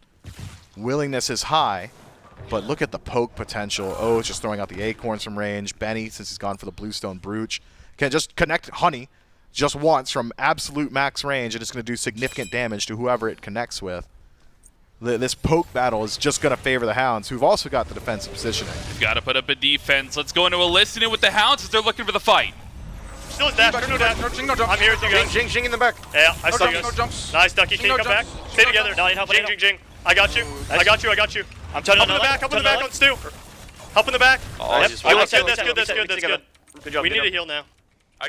I love those comms from Neil. I got you. Yikes, As he's yikes, healing yikes. out, but the yikes comes through with Baskin. Healing. The healing continues to come through, and Stuart somehow stays alive through the re-engage from Baskin. They can't hop back onto the Fire Giant just yet, but another couple of picks for the Hounds. But even with Baskin just preventing the back, slowing down the Eldritch Hounds, that Fire Giant, which would have been guaranteed had the Hounds just gotten back there, delays it by another 15, 20 seconds. They're still just now starting to move out of base. TP from Ducky speeds things up, but he hasn't got the damage, not even with just Benny. So the 3-stack of the Styx Ferrymen, even in a terrible team fight just previously, get to reset the status quo. Let's get back to the dance, you know? Run it back. It didn't look so good last time, but this time things could be different. You don't have beads on NeilMah. You haven't got beads on Stuart. His Aegis is down too. Maybe the Ferryman, especially Aror, the Whirlwind of Rage and Steel, I think going to be a major turning point in this fight for the Styx Ferrymen. Could turn things around. If Aror goes in ultimate and doesn't grab anybody, though, it's a watch, and it's time to disengage. You know the relic I'm looking at, though, and it's that Phantom Shell, still down for another 50 seconds now that NeilMah has those waves back available. And with all 5 members back available for both squads as well, the grouping once again, and the dance will go back to it. Fire Giant still not enhanced for another 60 seconds or so. And the Eldritch Hounds look a little bit hesitant to pick this one up, but it will be Ducky starting things, and Stuart and BennyQ hitting it as well. Down to 50% already. The hesitation is there. They're not committing quite yet. Aurora jumps in, and everybody jumps off from the Hounds. Yeah, you haven't got a clean secure on the Eldritch Hounds. You have got great space control, but if they're already, the Styx Ferrymen that is, in the Fire Giant pit, it's a true coin toss. 50-50, neither side overly advantaged on secure, unless Paul can line up a lot of those corpses. Instead, it's just the fight the Eldritch Hounds were vying for. Repull on the Fire Giant, waiting for the Ferryman to step up. Aurora's got eyes, though. Since it's 50%, we don't need a rush. Now they step off it one more time. Just waiting for the time that they commit. They've got the waves, the River's Rebuke to come through. They've got the Sanctified Field as well, and the Frenzy. All of these tools in the back pocket of the Hounds, but they have to press the go button.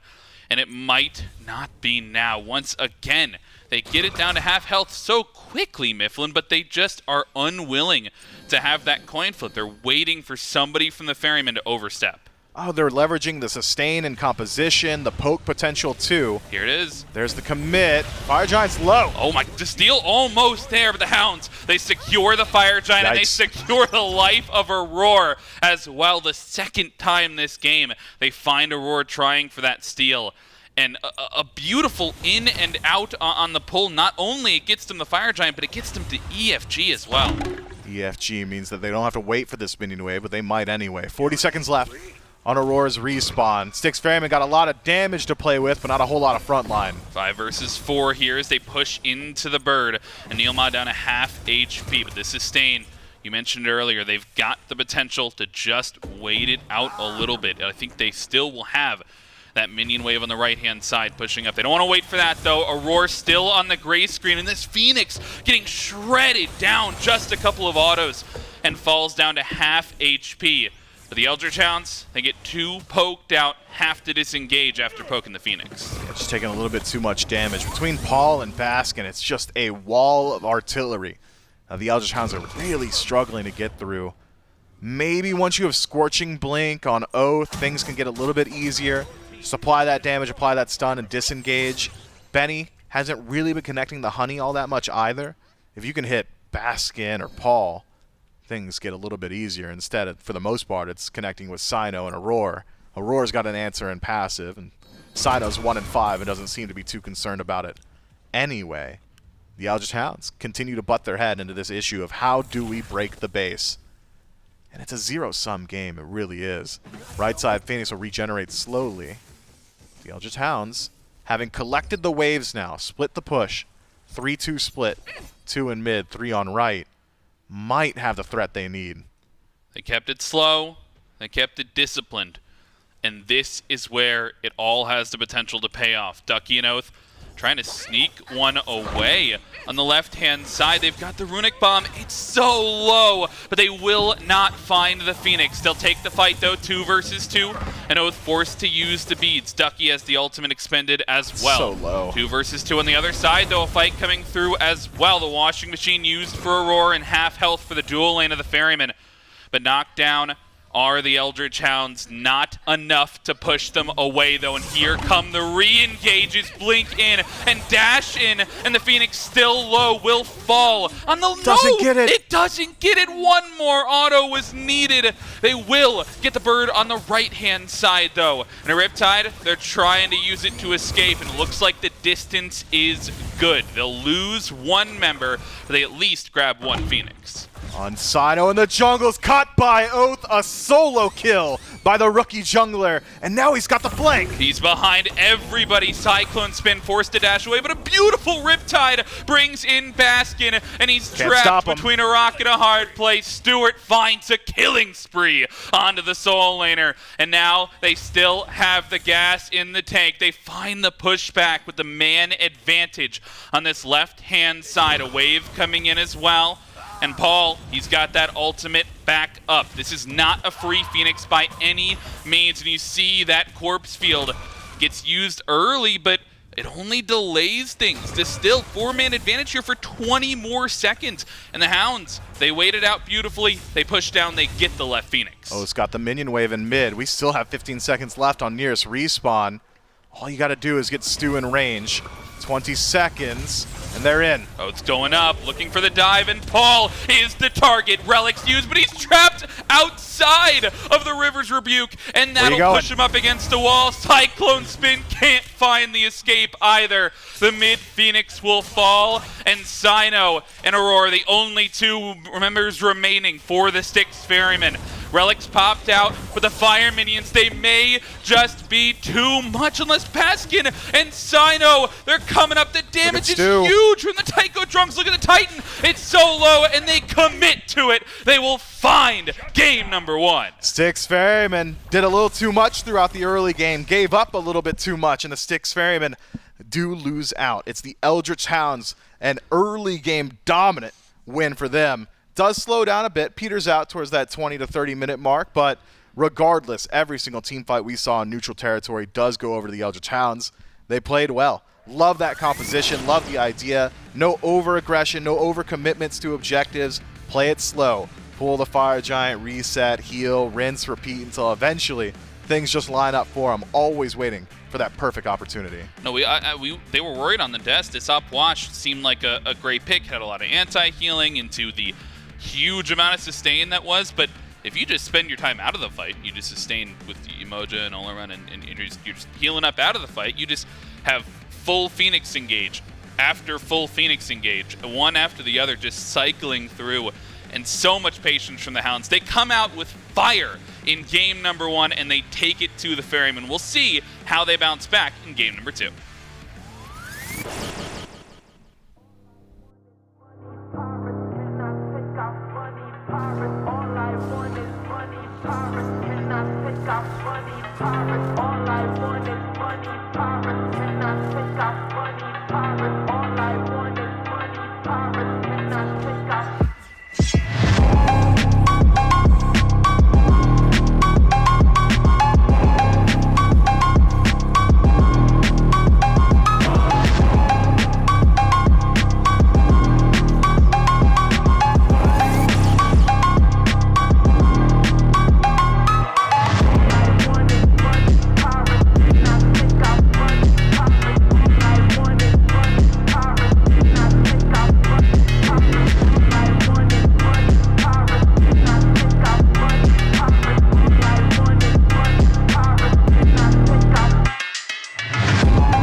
I don't mean to put it on your nose, but it's clear how my baby's running this a block cause you fear what you do to you if you get dirty hands and veneer. What you do, what she is, little boy, I tell you this. If baby wants sit, she can sit. If baby says lit, it's lit. Got your bank account and that cute. If she said it loud, it's the truth. If baby wanna ride, she can ride. If baby needs some time, she got time. Got your bank account and that cute. She can make it count, how about you? She would put you in the bag, yeah. Wouldn't even need a planet. If she wanted, she a magnet. They should let her name a planet. Everything she drop like Corona. Viral, make the world start over like a owner. She ain't about to set, but they really wanna throne her. Listen, she like bass, she like Hover. Self-employed, moving paper better than some Billy Boy. Made a choice on the regular, she bring a milli home. Click my phone, get my ass up, get a dinner going. Watch she out there, making sure that you all know. Baby wants sit, she can sit. If baby says lit, it's lit. Got your blank account and that cute. If she said it loud, it's the truth. If baby wanna ride, she can ride. Baby needs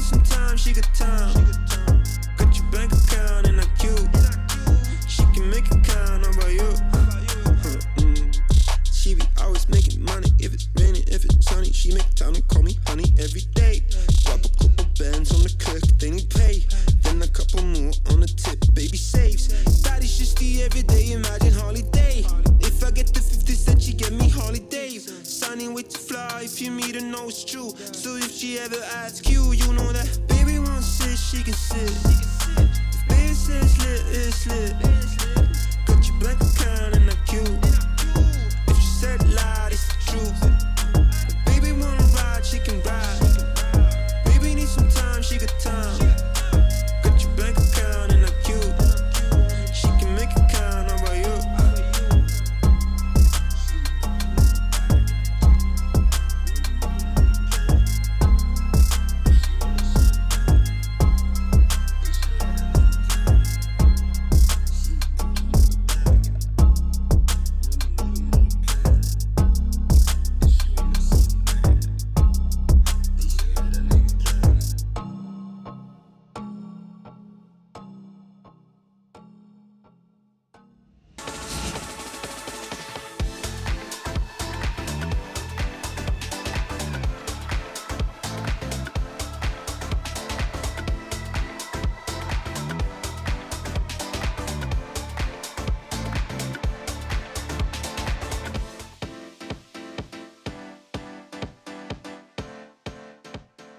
That's right. If you head over to youtube.com/SmitePro, you can check out all of our behind-the-scenes content. Everything from tier lists to team check-ins, recaps that go on every single weekend for the SPL, waiting room, all kinds of great stuff available over on our YouTube channel, so make sure you check it out. Whenever you got some free time, if you want to watch something in between games, you got plenty of short-form content there. If you want to watch something a little bit longer through, such as like the waiting room and the check-ins, got plenty of time to be able to kill on those, so make sure you go over to youtube.com/SmitePro. But make sure you're still tuning in now, because game number 1, Trelly, a win for the Eldritch Hounds. But this was not necessarily an easy win for them. This is a team that got a very strong lead at the early, maybe granted a little bit to the invade attempt, I should say, by the Styx Ferrymen, which was not very pretty. Oh, it was ugly. But we get to the late game. We're 30 minutes into the game. The Eldritch Hounds are 15,000 gold up, and it was still not easy for them to siege into the Ferrymen.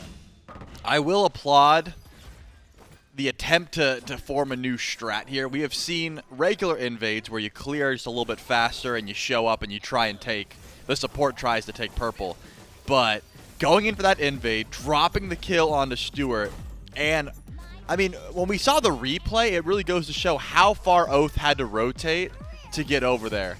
I mean, it was a solid 15 seconds. That cannot happen, right? So dropping that kill along with losing first blood really set duo lane off to a terrible start. But even with that, the Eldritch Hounds had like a 14,000 gold lead, EFG, double ADC, and it was still very difficult to siege into this composition. The Styx Ferrymen had a very solid defense with Paul, Baskin as well. The double mage was made sure to clear the wave. The 2v2 over on that left Phoenix where Ducky tries to die for the bird, doesn't get it, ends up falling. That was all a bit sketchy for me. I wanted this game to be a lot cleaner from the Eldritch Hounds just because of the position they were in. I mean, if you get double ADC, Amaterasu with Yemoja, you got Sanctified Fields to that point in the game with that lead, I just thought it would be a lot quicker end. But maybe it was just a bit of nerves. The Eldritch Hounds aren't in a position to end the game up against a top team like this too often, so maybe that was the reason it was a little bit sketchy. As far as the Styx Ferrymen go, yeah, this is a rough one. I mean, if you weren't Paul or Baskin, there wasn't much to shine off for this performance. CycloneSpin actually getting out damaged by Aror. Also, not a great spot to be in. The duo lane just got off to that terrible start and didn't really seem like Aror was ever going to be tanky. CycloneSpin really couldn't just buckle down and fight. And of course, this Erlang Shen with 2-3 tank items wasn't having that same impact that Oathhh was going to have. I mean, that's just obvious. So getting off to a better start early maybe changes the whole way that game goes, but they didn't get off to a good start, so we can't analyze that. No, I'm also just genuinely shocked that we didn't see the Ratatoskr go to Cyno. I mean, it was open at that time. Remember, it was a first pick Raijin for the Ferryman into an Amaterasu Yemoja. I would have thought that said, hey, I'm doing really good on Ratatoskr. Why don't I just draft that? But that didn't happen in game number 1, and not much more to analyze for game 1. So instead, let's get ready for game 2 as we jump into the picks and bans between the Ferryman and the Hounds. Now, Ferryman went with a double Oathhh style of ban by taking away 2 of his top gods, the Circuit and the Bakasura, and then ban the Athena. Still going to stick, at least with the Athena, but now adding the Amaterasu to the mix, which is normally a pick that we do see go Baskin's way, but maybe not willing to take it in that first pick spot. So the Ferryman will remove that one instead. Eldritch Hounds will keep with standard and banning stuff away from Paul. Would not be surprised if we see Baba Yaga join the mix alongside this set, which has been pretty much Paul's big go-to gods as far as this phase is concerned. It's the top 2 gods that he's been able to perform on. Yep, if he can get his hands on the Baba or the set, he will certainly do so. Chernobog also one of those bands to try and limit what CycloneSpin is going for. I wouldn't be too upset if the Styx Ferrymen just try and grab that Yemoja instead of the Raijin pickup. Again, not something that I hated from Baskin, but just didn't feel like it was getting as much value late game into the composition like they were up against. So maybe if they're, again, I really do think that the Styx Ferrymen had a completely different game plan. That invade goes about as bad as it could, and everything fell apart. So if they try to go for the full run back, at the very least, the Eldritch Hounds are going to expect the invade, right? They're going to watch out for it. And there's a very easy way, just for all of you at home. If your purple buff's getting invaded, and you know you have much worse clear, you can pull it behind your tower. It's pretty easy to not get invaded. You don't have to pull it right next to the enemy team. So, Styx Ferrymen are just going to run back the Raijin. They don't have too much to fear in that regard. They're not going to be going up against the Rat or the Amaterasu this time around. So, they have stopped a little bit of what the Eldritch Hounds got really going for them in game number 1. Flexibility on the Raijin could go back to Baskin, could go to Paul. To be determined. We thought maybe the Oathhh would have gone over to Baskin last game and then pulled a bit of the rug from under us and ended up being Paul taking the Oathhh pick. We'll see if that one even comes back in, though. It feels like the Oathhh was kind of an answer to the amount of sustain that was instead drafted by the Hounds just in their top 2. Won't get the Amma, won't get the Yemoja. Those both banned away, so instead a hover of Thor, which has some flexibility with a couple of players on their squad. Oathhh has been playing this one quite a bit. This has also been one of Ducky's go-tos over in the solo lane with that tanky style of build. Even though building near full tank is still able to dish out a decent amount of damage from solo. So we'll keep our eyes on the remainder of the draft, or maybe at least the next couple of picks, to see if this Thor will go over to Oathhh, or if it'll go to Ducky. Hover and Lock of Khepri will simplify some of the engagements at the very least. You want to dive in, make sure you can try and go for this kill. Go for the commit. I'll press that 4 button. Either get the kill and get out alive, or at least get out alive. Gotta be Baba here, right? I mean, I can't imagine they let this one go. Unless Paul is piloting the Raijin, in which case you try to look to what Baskin wants, but I don't know. I mean, if you're going double mage regardless, I can't see a reason why you wouldn't take it unless you're just worried that the Eldritch Hounds have an answer for it here. The Thor, I imagine, you already highlighted the fact that Oathhh has taken it many times, but I would think this one goes over to Ducky. We'll wait and see. The Khepri, you have a little bit of that dive potential, right? If you want to go for like a full damage Thor, you want to commit your double tap instead of using it as a possible escape tool, using it for damage, you got Scarab's Blessing, right? You're not going to have too much of an issue there. So it will help out. And of course, the Baba Yaga comes through. Double mage with the Erlang Shen. That's what I expected. Again, would still love for this Erlang Shen to be switched out, but not something the Ferrymen are going to be doing anytime soon. They're going to keep throwing this one over to Cyno. Does work a lot better when paired with Paul's Baba, turns out. So we'll see how that one turns out here for the Eldritch Hounds. Again, different strat from duo lane I would expect at the very least. Last pickup here, though, wasn't banned away. The Bakasura, which tells me that, yeah, Ducky will be taking that Thor. Double Assassin for the Hounds, double Mage for the Ferryman. This Baba Yaga, for Paul specifically, has treated him very well. 29.5 KDA, 4 games without a single death on that pick. Paul's looking to see if he can make that 5 undying games and continue to boost up that number. In fact, I actually took a look at the Baba stats just for the entire phase. Only 15 deaths on the god in general this phase in 14 games played, meaning that Baba Yaga is on average dying once per game, win or lose, at that 50-50 win rate. So it's been a powerful pick for everybody, but most notably for Paul, holding on to 4 of those wins for the god. Second wave of bans is once again focused towards Aror on the side of the Hounds, banning away Sobek and Cerberus. And this time, a bit of a split one. They would have the Olorun to target out Stu. Great performance on the god on last game. And then Raw, which feels out of pocket and kind of out of left field, but this is something that BennyQ has gone back to when he's starting to feel comfortable and kind of settle into the groove of the game. So I like seeing the respect ban not just from what worked last game, but also maybe some expectations the Ferrymen have for the Hounds. Yep, trying to match that pressure that Paul has, or at least take away gods. That could be disastrous. I think Ra's got some great early clear. We've already seen how Searing Pain can deal with some of these bigger mage ultimates like Taiko Drums. You know, you're such an easy target when you're sitting there, so I think a good call to try and take that away and also deal with just a little bit of the sustain the Eldritch Hounds might have went for. Ishtar going to be locked in there. Remember, BennyQ was going for a physical hunter last time. Don't expect him to take the Ishtar, but that possibility is still there. It's going to be the Ares lock-in. Still one of the more threatening supports at the moment in the current meta. But you got to watch out that positioning. Picks like Bakasura can just run through an Ares if given space, if given some of that early farm. Same with Baba Yaga and Erlang Shen, to be honest. If Oathhh gets off to a good start, gets an early first blood, gets a couple movement speed items online, Regurgitate can just run through a team comp. Like, you really have to watch out. You need some heavy CC, and I don't see too much of it. There's not that much hard CC on the side of the Styx Ferrymen, and if you're counting on 9 turns Blessing, pretty easy to immune that, right? So I'd watch out if I was a Styx Ferryman positioning-wise, and also need to work on that early farm just to try and match that of Oathhh. So far, I have loved what the Eldritch Hounds have drafted. Just trying to figure out, we saw Marty hover, we saw Freya, we see Rama, CycloneSpin, really trying to nail down what is going to pair best with this Ares. Not just pair well with the Ares, but I also think, as you said, dealing with this Bakasura, being able to kind of fight up against that. Should have come hell or high water for him. Cavalry's a good way to get out of there, jump on the horse right away, don't got to deal with the Bakasura any longer at that point. Has good boxing potential with that first ability, and also being able to drop down the banner. Has access to a stun.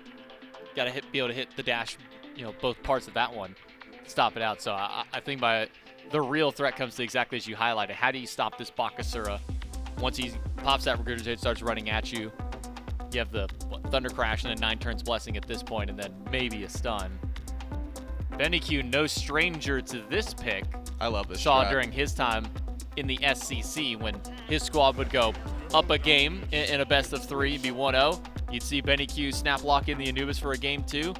Even though it's a best of 5, BennyQ's going to run the same thing here. Pick up the Anubis for a final pick. Yeah, you have to watch out for 2 specific things when you're picking Anubis in this matchup, and the main one is falling down early, but that second one is the annoyance of Baba Yaga's first ability. At times, you can find the silence, and that is going to cancel out Plague of Locust, and then you have a very small amount of clear, small amount of fight. But if you get to level 5, and you have a Khepri on your team, what's going to happen is, what do Paul and Baskin do for defense, right? They go into their ultimates where you can't Aegis, and you just sit there as this massive target.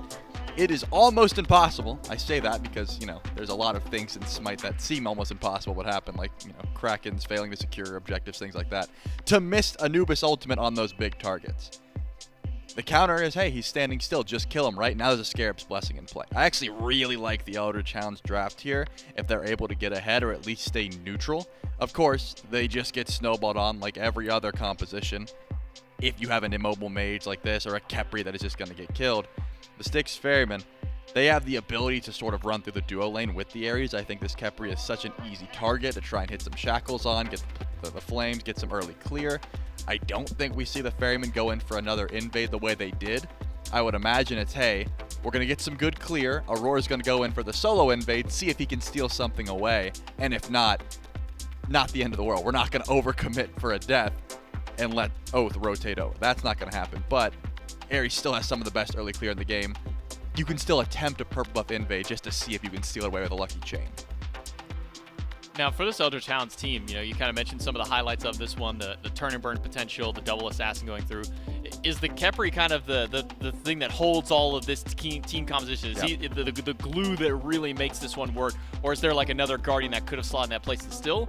Or do you really think that a lot of pressure is kind of on NeilMah for his performance in this one? Yeah, I would say Neil's ults have to be on point. You can certainly play Anubis into the Raijin, into the Baba, and get good interactions, but late game, you're just going to get ran through without that Scarab's Blessing. I guess Geb can sort of do similar things, but a res and get you out of trouble is much better than Stone Shield, right? This is a composition built around BennyQ getting ahead, Oathhh getting ahead, and keeping that lead. They really do not want to, you know, go back and forth. That is not the idea here. It is, let's farm up early. Maybe we find an early gank just because of level 5 Anubis, but if we don't, we're playing objectives, right? They have plenty of objective shred as well. Well, let's see if the Eldritch Hounds can have a repeat performance here in game number 2, or can the Styx Ferrymen tie things up? Let's jump right into game number 2 with the casters. Thank you so much, J-Mac and Trelly. Eldritch Hounds, they were not the favorites according to Twitch chat in game number 1. But they come out on top and they claim the 1-0 lead. Frog and Mifflin bringing you the game. Doug bringing us through the battleground. And I'm still interested in tracking the poll here and seeing if Twitch chat now favors. Twitch chat has gone down. Twitch chat has, if anything, less confidence in the Eldritch Hounds, which is a bit shocking to me. But I also I maybe understand a little bit of the sentiment when you see an Anubis lock in. I don't know. I actually really like the composition from the Eldritch Hounds. I do too. The only thing that doesn't really impart confidence in me is probably that Bakasura out of the jungle, but we've seen the Leviathans run this core plenty, the Anubis and Khepri together. It's an incredibly potent combo that allows Anubis to play as aggressively as anyone could realistically expect, while simultaneously maintaining just a ridiculous degree of safety thanks to the Scarab's blessing. So we'll see how things pan out. Looks to me to be a very high-pressure composition all the way across the board from the Eldritch Hounds. Maybe a blitzkrieg style. You don't want the Styx Ferrymen to be allowed to line things up. You don't want Paul stacking up that Baba Yaga. You really don't want the Styx Ferrymen to be allowed to group up as 5. And this is a style of draft that the Eldritch Hounds can certainly do it on. And it's not just PvP. It's not just having Benny run it down. You really can just go ahead and shred objectives, too. I mean, double auto attacker between Stu and Oathhh. Ishtar is one of the best at actually shredding objectives. Anubis in that conversation too. Bakasura with the true damage. A couple early kills for the Hounds. Could be a couple early objectives. Yeah, and we saw him grab those early kills last game as well. Of course, I think it was a little bit on a response. Obviously, we saw that little bit of a dangerous invade at pre-30 seconds in game number 1, which cost the Styx Ferrymen 2 kills, put the Hounds up a little bit early on, and they defended their blue buff invade as well. So we'll have to see if the Hounds want to, be the ones imparting that pressure. And so far, it's BennyQ. He is up so far. The lifesteal is good a little bit, but not long enough to keep him alive. Ooh. And on the other side, Baskin finds a solo kill. And similar to game 1, 2 kills early. It's on the other side this time, though. Man, my heart goes out to Benny. Waits for level 3, puts his point into wrap, and says, haha, I'm out. Unfortunately, Cyno had already used the beads to avoid the slow from Anubis, so having that CC immunity channel means your stun did nothing. Benny falls down. Ducky uses his entire kit to confirm the totem. Grabs it, loses his life, so how valuable a trade could that really be? Tough stuff for the Eldritch Hounds, who are on the precipice of turning things around. If we're maybe a half-second slower on the stun from Benny, Cyno had already used Transformation, was fighting in wave. There's a little bit more damage from the Anubis to come with Plague of Locust coming back up. Maybe you turn that around. Maybe if Ducky... No, that was just an ill-advised dash in onto the totem. I don't even have an if statement for Ducky. That one essentially secured his death. So in the event that, sure, they have a composition that can maybe get ahead a little bit early, try and get some kills on board, try and shred down these early game objectives. They got the Gold Fury at 7 minutes last game, I believe. In the event that it goes the other way, in the event that the Styx Ferrymen get a little bit of a lead, does this Eldritch Hounds composition still hold its salt come late game 5v5? I think so. The Anubis, I think, is going to carry a lot of weight regardless of an early game lead or an early game deficit. A lot of this game is just going to ride on Benny and how well he's placing those abilities. I think picks that are going to severely suffer if things don't go well in the early is the one that was just on your screen, who just leapt over a wall into an enemy speed buff. If we fall behind on the Eldritch Hounds and Oathhh isn't able to farm up effectively, this Bakasura is going to struggle mightily in applying his damage. This is dangerous. He's got better secure. He does have better secure, but... Yeah, that's clean. This guy's cool. That was clean. We'll see if he sticks around. Looks like he does not want to try and secure the big minion. Instead, we'll try and go for the red buff, just calling the bluff onto Paul, saying, you do not have the damage to kill me. And sure enough, he's right, but Paul will at least secure the red buff. Oathhh doing everything he can on this Bakasura just to make sure that he gets a little bit of farm. Aror, I feel like, yeah, he he needed 1 minion, and he thought he was going to get that 1 minion, so he was like waiting. As soon as I hit 5, I'll pull them with my ultimate. The timing ends up not working out there, but yeah, Oathhh, he's really been the only one in recent memory. We saw Baka for a while in the meta at the beginning of the year, but in recent memory in this phase thus far, I believe he's been the only one to pull it out in favor of this pick. Yeah, very inconsistent pick. Feels like if you're going for the WM1, just hold down your auto attack and walk forward style picks. We've got a few others that are a little bit more valuable. Cyno's piloting it, namely that Erlang Shen on the other side, but still has really good farm on map, is one of the fastest rotators out of the jungle, at least has decent threat on steal. Like the interaction we saw between Oathhh and Paul, if it's anyone besides Bakasura, Paul's not instantly channeling Home Sweet Home. But Paul realizes, okay, well, if I don't generate enough threat that he's scared for his life, he's just going to secure the buff and leap out. So forces that ultimate because of the eat minion threat from Oathhh. Okay, if it gets any lower, I'm just losing my buff.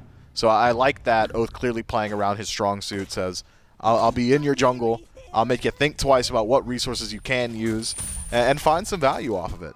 I mean, it's not going to amount to too much. Paul already has that ultimate back up, but maybe there would have been an opportunity for Paul to get aggressive had Home Sweet Home not been used. Eyes on the buff timers here across the map as shades of game number 1. We see the Ferryman focused on this right-hand side of the map.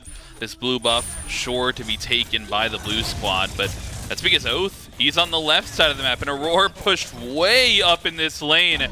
He'll lose his life for the first blood on the Hounds side. And it's right as that purple buff spawns as well. Remember, CycloneSpin, he used his ultimate aggressively a little bit earlier on, so he does not have the horse to get out of danger. But a great rotation from Paul to help secure that buff. Might lose him a wave in mid, but help CycloneSpin stay alive, grab the purple over there on left. Yeah, Paul's going to have to rotate very defensively here. I thought maybe we'd see him make contact with the Eldritch Hounds again. Instead, a reset back to neutral and a great rotation, as you said. Just that damage output, that threat of damage. Oathhh forced to back up, can't stay in range for the eat minion, secures the buff, and disengages, makes sure that CycloneSpin at least stays afloat in lane. And even with Aror going down, that didn't even negatively affect Cyclone too much. Stu, credit for the kill, but Cyclone solos out the shield buff, as well as grabs that purple buff farm split with Paul. So won't even put Stu in an advantageous position. In fact, it's actually CycloneSpin who's nursing a pretty healthy lead. And that rotation, I think part of it, they do get the kill onto Aror, but they split that 3 ways at the time, and then they split the wave 3 ways as well while the jungler was over there. So CycloneSpin nursing a little bit of a lead, maybe about a half level or so, and still the supports came back over to the lane, and while they're sticking around, might as well use that pressure you get from Aror. He gets forced off of some of his signature picks this game. The Sobek continuously banned away from him, and he doesn't get to go back to that pick that he was on last game. Instead, on the Ares this time around and looking for the damage. The beads get forced by the Khepri, and Stuart loses the beads as well. A great Scarab's Blessing, though, and the timing could not be better on the engage from Oathhh. The roots here as well, but NeilMah, he stepped up a little bit too far, and Cyno comes barring in. Watch for the rotation. BennyQ on the way over from mid, but it won't be enough for the re-engage. A well-timed engage from the junglers. It'll be a 1-for-1 unless Stu, he's just up the 1-for-wave syndrome, and he'll lose his life and make it a lopsided trade. That was perhaps the ugliest 60-second sequence I've seen from Stu.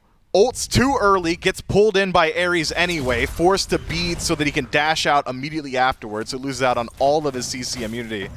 Just not great. Then the overstay into death true combo for Stu as well. Just not a great sequence for the Eldritch Hounds' new ADC. I mean, things would have been just so much better had he just gone back to base. Probably would have been able to rotate in to a lead. Instead now, CycloneSpin gets to maintain the status quo. Crazy, crazy sequence of events. But it is the Styx Ferrymen who come out ahead at the end of the day. I just cannot believe it. Legitimately flabbergasted Tough stuff. Got to get that timing down. Ishtar ultimate, it's a lot of CC immunity. Ares ultimate, pretty telegraphed. Yeah, that is because I'm imagining the what ifs, and he could have held on to his beads. He could have not had to be Scarab's Blessing, so NeilMah could have survived. He would have just been in his tower dealing damage from a safe distance. Right. Yeah. Yeah. Wow. That one action has a lot of repercussions, and then loses his life as well. Styx Ferrymen, they find the answer back. 2-for-1 trade even off that engage from Oathhh. And they're helping themselves to a pretty healthy gold lead at this point. About 3,000 early on here, pre-10 minutes for the Styx Ferrymen. And it's been a good amount of pressure on all sides of the lane. Now that the beads are down, he gets the timing right, but he doesn't have the relic for Cyno, who comes around on the backside. Dropped ultimate, though, and the Scarab's Blessing will save Stu for the time being. A good dash, and he'll make it out alive. Oathhh has to be careful as well. The rotation from the mid laners won't be in time to help, but at least the Hounds will keep everybody alive. I say that Benny, he stands on a dot in the middle of the jungle and goes up against Thor. He'll lose his life, and all the pressure is lost for the Gold Fury. Yeah, Benny just caught out, slow on the rotation, meets Paul in the jungle. Paul says, you're not allowed to stand here, and also Neil's ultimate's down. Had to use it on Stu once more. So Benny realizing, okay, Home Sweet Home's channeled, I'm not outrunning him. He's going to deal damage all the while. I'll at least try and deal as much damage as I can. See if I can knock anybody down. Paul now in some trouble. Still had the beads and makes himself scarce. Ducky nearly able to secure that one. Tough stuff. Tough sequence for the Eldritch Hounds because the Styx Ferrymen, when they get a lead, they hold it generally, and they expand it quickly. I mean, things are looking dire. Yeah, tough couple of sequences for the Eldritch Hounds. It's that fight in the left lane, and then Aror, fantastic awareness to be able to take advantage of those beads being down. That was one thing in game number 1. Felt like he wasn't able to reliably pull anybody with that Xing Chen ultimate, but here in game number 2, grabbing the Ares early, pulling a couple members there with the no escape. Well, that thought, though, Baskin under some pressure on this left. Oh, the wall, not enough to keep him locked in. The rotation there would have been good from BennyQ. And instead, the Styx Ferrymen, they allow Baskin to get out. He didn't need the help. Instead, they're over on the duo lane, helping CycloneSpin. They take down NeilMah. They're even in position for a purple buff invade if they want to force it. Looks like they don't have the timer, though, so they'll at least let Stuart grab that farm. Well, maybe. Or they'll grab the tier 1 tower and then the purple just afterwards. Cyno going to loop himself back around. Stu clearly aware of it. Not stepping outside of that tier 2 tower, just abouts. Spots Cyno, purple buff invade's good, and the Styx Ferrymen push their lead even further. My heart goes out to NeilMah because that is a head-scratcher rotation. You're thinking, they just got Gold Fury, they reset, and they came back to the Gold Fury to kill me? Crazy stuff. And NeilMah, of course, caught with Scarab's Blessing still, I believe, around 15 seconds left on that cooldown. All the while on the right-hand side, Benny makes a rotation there, trying to shut down Baskin. Seeing if maybe he can make contact after those beads have been used. Does so, but Tycho drums there. And Benny not able to connect that stun. So a moot rotation from the Anubis. Haven't seen the Anubis Khepri combo just yet that the Leviathans loved going towards. Haven't seen an Anubis find a whole lot of value just yet either. But power spikes are starting to get hit on both sides. Maybe more primary power spikes for the Styx Ferrymen once that prophetic cloak is there for Paul. Feels like that could just be the final nail in the tankiness coffin. Paul will become an unkillable, damage-dealing god. Whereas Benny, he's got Typhon's Fang. Lifesteal, penetration, that's going to help. Maybe not as much, but it'll help. It'll definitely help. This lead for the Ferrymen is more aggressive than the Hounds lead that they had in game number 1. So fast. And I think they are they recognize it. They're rightfully pushing it. Cyno has spent... Even the Gold Fury fell down, and I still don't think Cyno has left the left side of the map. I'm pretty sure he's backed a couple of times, perhaps, but he has just stayed on the left side of the map, and he'll probably continue to do so up until the next Gold Fury spawns, where the Styx Ferrymen more than likely to be there again. And, you know, we're waiting for the scaling point. We're waiting for those 4-on-4s to 5-on-5s where you get to combo what this draft was maybe meant for, the Scarab's Blessing paired with the Anubis. But if Anubis only has 2 items, if your goal is that, oh, it would be a 1-for-1, the Anubis gets 1 no matter what, and then it's not a 1-for-1 because we save him, if Anubis doesn't have enough damage to get his 1, he can't find his kill, you're just inevitably going to fall too far behind where the combo doesn't work necessarily. And I think this Gold Fury fight, an important one that the Hounds need to make sure they're focused on so that that doesn't happen. Yeah, I think the Ares pick a very intelligent selection into that Anubis as well. Bolster defense going to make it difficult for any target to get knocked down here. Doug, help me out a little bit. Can you show me whether or not Aror is actually maxing out that second ability? Already maxed. He's given a lot of protections, a lot of CCR, a lot of damage there too. Yeah, I mean, Cyclone's a tank. I mean, look at that. Rotation over the ultimate, though. The wall is better. Cyno unable to find his way out of that one. And all of the ultimates used bar the Scarab's blessing for the Hounds just for that singular pick. But that may be the space that they were looking for. Can you gold? I don't know if you can. Maybe you can loop around on Paul, though.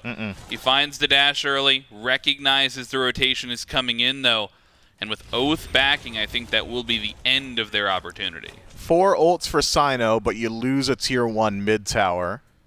And I'm thinking the Styx Ferrymen might just pull the Fury here as well, assuming Paul has communicated that the entirety of the Eldritch Hounds is rotated through the right-hand side. Stu lost the dash! Oh, God! Oh, the dash gets canceled by the EI Jutsu. Oh, no! And the double comes through from the dual lane. The Eldritch Hounds, they're at least able to answer back. The Pyromancer gets taken down. That's their first neutral objective. And we'll put a Runic Bomb in the pocket of Ducky. And Stuart, heart goes out to him. Yeah, that's less than ideal. They're rotating to Pyro, right, guys? You're pulling Pyro? You think they're going to try and defend that? And Stu's like, yeah, for sure. Nope, not the case. Styx Ferrymen just not happy with Stu, it would seem. Keep all the pressure on that left-hand side. So it's the Eldritch Hounds, 4 ultimates, and 1 kill plus Pyro. In return, 1 kill plus Gold Fury and a tier 1 tower for the Styx Ferrymen. I'm no mathematician, and I would never once disrespect that noble profession by professing any knowledge as to relative values here. I think the Ferryman won on that one. You think? Yeah, I think the Ferryman may be feeling pretty good about their current spot as the game state stands. I think the Eldritch Hounds, they're looking for an answer back, and maybe it's through this solo lane. Ducky, he's pretty behind, but he also hasn't been involved in a lot of these team fights. This ultimate, wow, that's a lot of damage. On the upside, though, Cyno's over there. That means he can't be over here on the left-hand side. And Oathhh, he can be. Tries to gank onto CycloneSpin. Will at least force out the ultimate, but the room is made. Nobody wants a full-on fight, but the objective up on the right side of the map, and they're going to look for this steal. Anubis coming around the corner. They're going to try and commit to it. Fire Giant falling low, and the Hounds, they steal it away! I don't even think it was Benny. I think Ducky comes through. No, what's the grasping hands in his dying breath? Benny finds the Fire Giant. They'll lose 2 for it, but they grab a tier 2 tower on left as well. I mean, that's as good as it gets for the Eldritch Hounds. Miraculous steal. 100 damage from the grasping hands, just enough. CycloneSpin probably rolling his eyes. Guys, I was getting 3-man ganked in my tier 2 tower, and I lived. We couldn't even secure the fire. But whether or not it's actually going to do a whole lot for the Eldritch Hounds, I think, in question now. 3 Fire Giants, Stu, Neil, and Oathhh. Potential to push incredibly low. I mean, you already knocked down the tier 2 on left, so I suppose value there, maybe. It's just about extending the game, Frog. I really don't see a world where the Eldritch Hounds step up with this Fire Giant.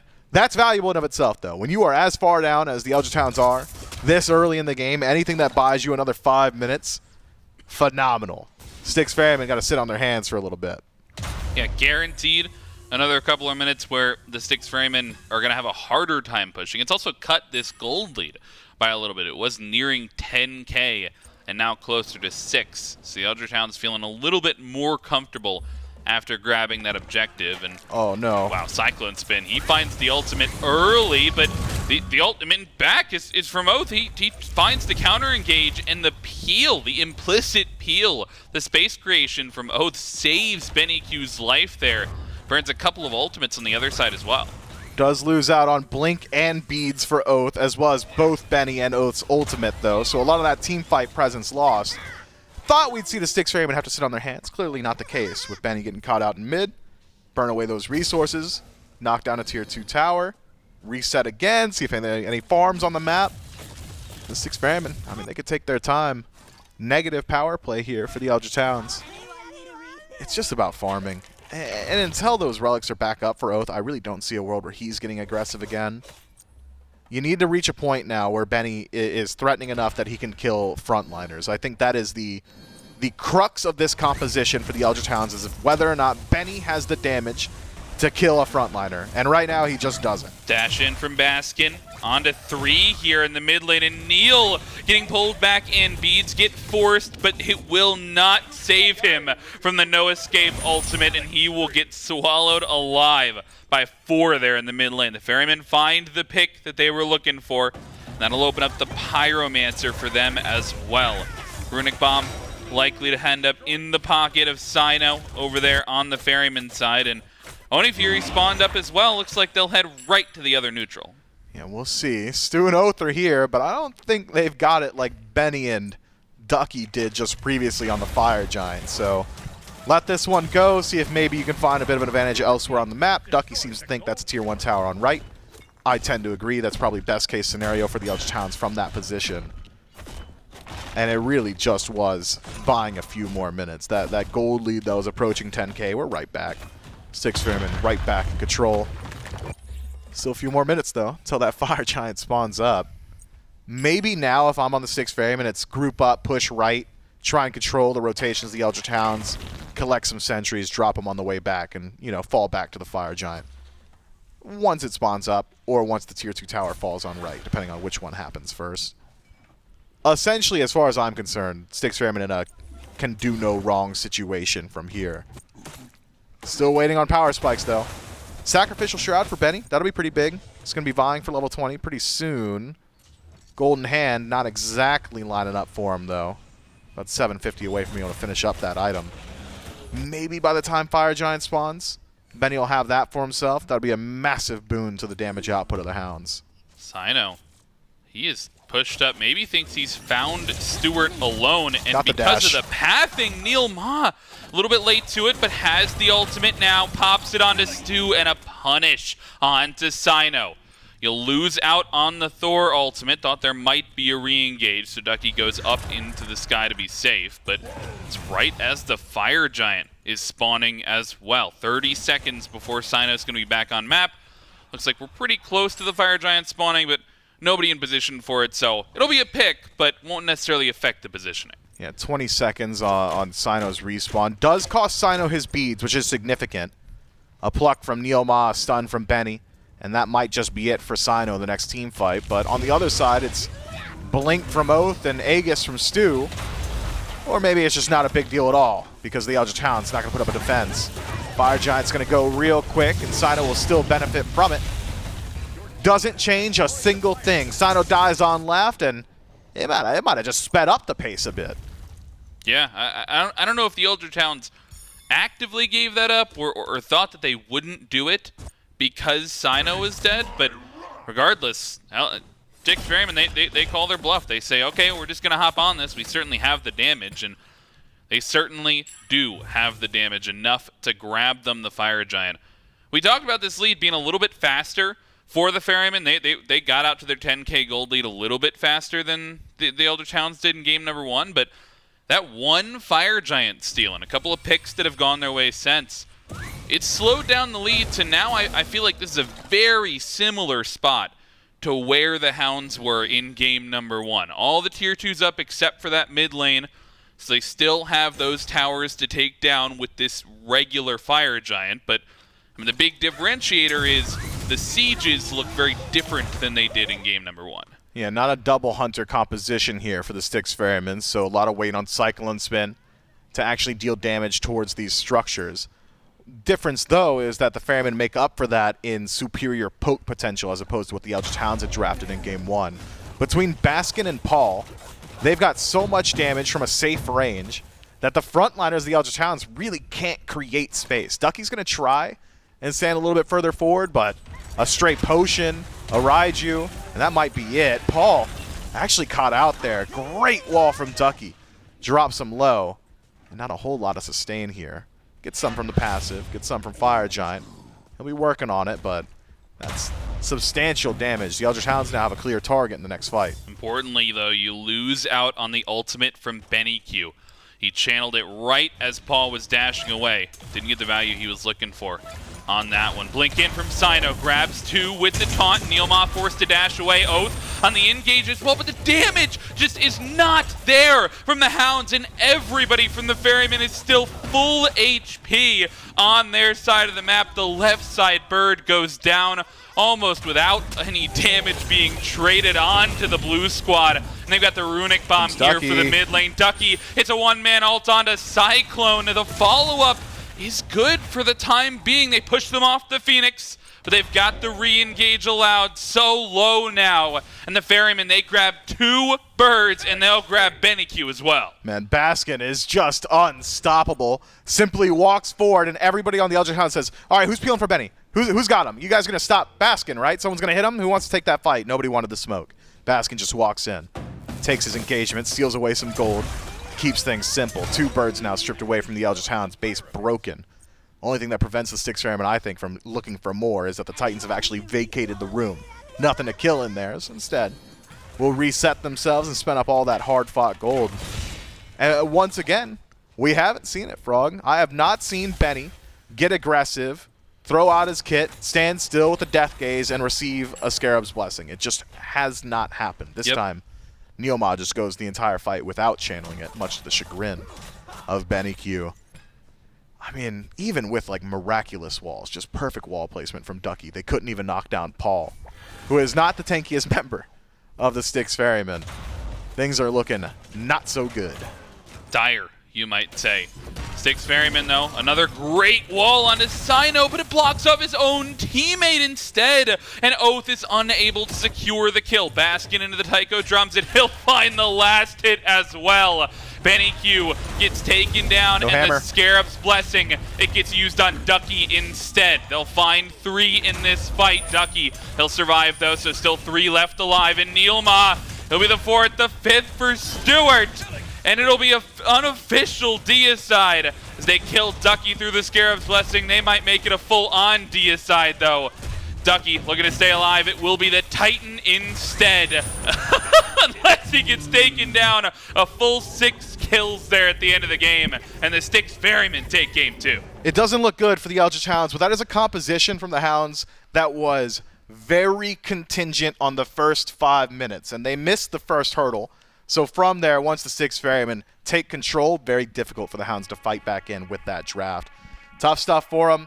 I'm not going to say you need to go back to the drawing board because we've seen that style of composition worked very well in the past.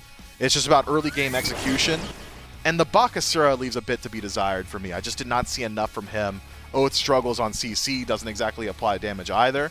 If it's something that's a little bit more facilitation focused, maybe like a Hun bots, or even one of Oathh's old classics, go to something like the Thor, get something else out of the soul lane, things may have looked a little bit different. I'm just not sure Bakasura's got a home in the current meta. Even that Ratatoskr that we saw in game number 1 could have been potentially maybe looking for a little bit more facilitator. They try something, though, and Hounds, unfortunately, not able to come away with it. Styx Ferrymen, they even up the set. We'll be right back for game number 3.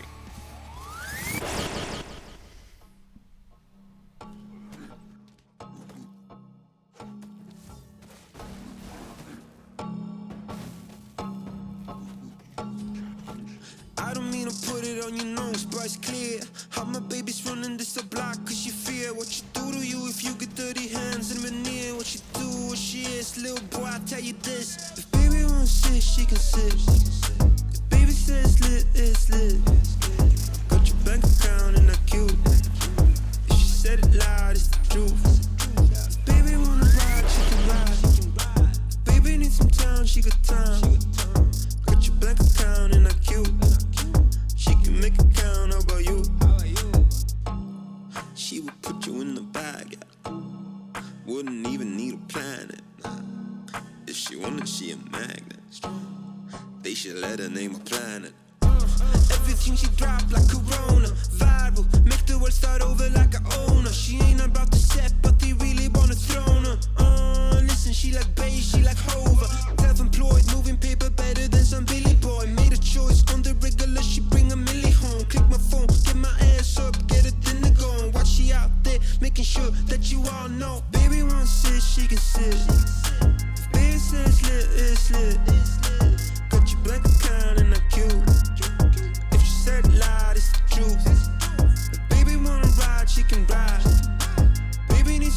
she got time.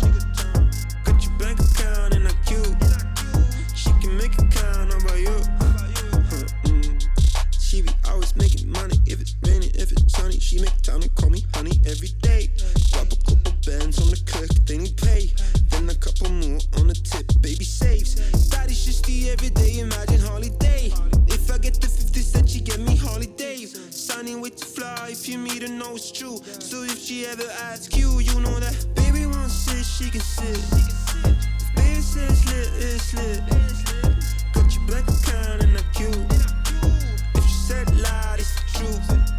If baby wanna ride, she can ride. Baby need some time, she got time.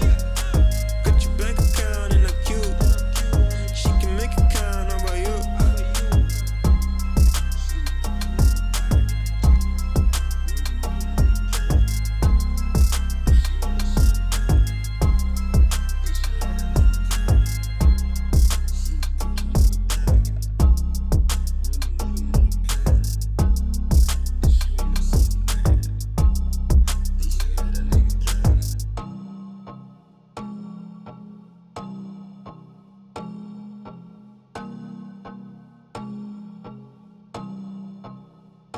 Enough of the code switching, been hitting my soul, been on the ropes, I'm ready to grow, so get to know me. Keep your head up, I want you to grow with me. See this gold on me, want you to glow with me. Yeah, alright, okay, we get it. No contest. Wait, see this gold on me, surf's up, nigga. You to glow with me. The world been dying, days is numbered, check the climate, I'm sick of it. They had brain scheme to get the riches quick. I played a long game with serene scene and the whip that's quick. From the back room to the hearts, I'm in the thick of it. I grind too hard for y'all not to see me a star, bitch. I'm raising a bar like they really pay me to talk. My life been in shambles, but I got handles. I'm finishing at the rim. I remind you time and again that I'm really him. Oh, you ain't know? This not just for the show, but bet you entertain. Anybody not for me is below me. Blow me, you in the way. I live my dreams, I got it locked, the master keeping on me. Back in the field, running audibles with the team. Everything I got out the mother, told my truth. I shake that fake shit, they praise you, then minimize you behind you. Just know I notice you. Stay woke, no joke, it really be the ones you closest to. Had to stop sleeping on myself like I ain't know the truth. Oh, this to me like it's really nobody code is this. And if you disagree, then you jaws and your claim get audited. Who you know do the beating and talking and write the harmonies. I'm really convinced there's nobody out here going hard as me. Wish well the dog that claimed belief in me so he could use me. Look at me now, you chose your route, I know you sick to see it. You talk a lot, all that flop, but that's not harming us.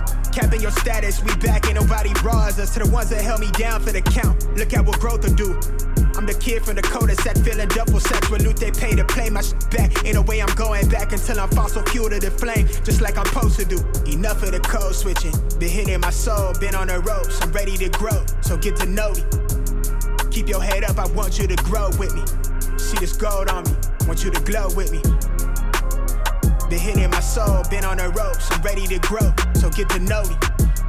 Keep your head up, I want you to grow with me. See this gold on me, want you to glow with me. I've been on a job, trying to take it far. I need that ROI, that done paid the cost. I'm all in on me, little baby, she agrees, she really been here through the fall. She the only thing I need. I wanna be free, I know that they want me for my ideas so they can line their pockets. Don't hit me to tell me that you give a fuck about me. You don't even know nothing about me, trying to force me on your timeline. You know you need to stop it, I live for more than attention. Might not be your trending topic, put my worth in analytics. I admit that took a toll, I got addicted to scrolling. We know well that get toxic, I got caught comparing me to people I don't even know.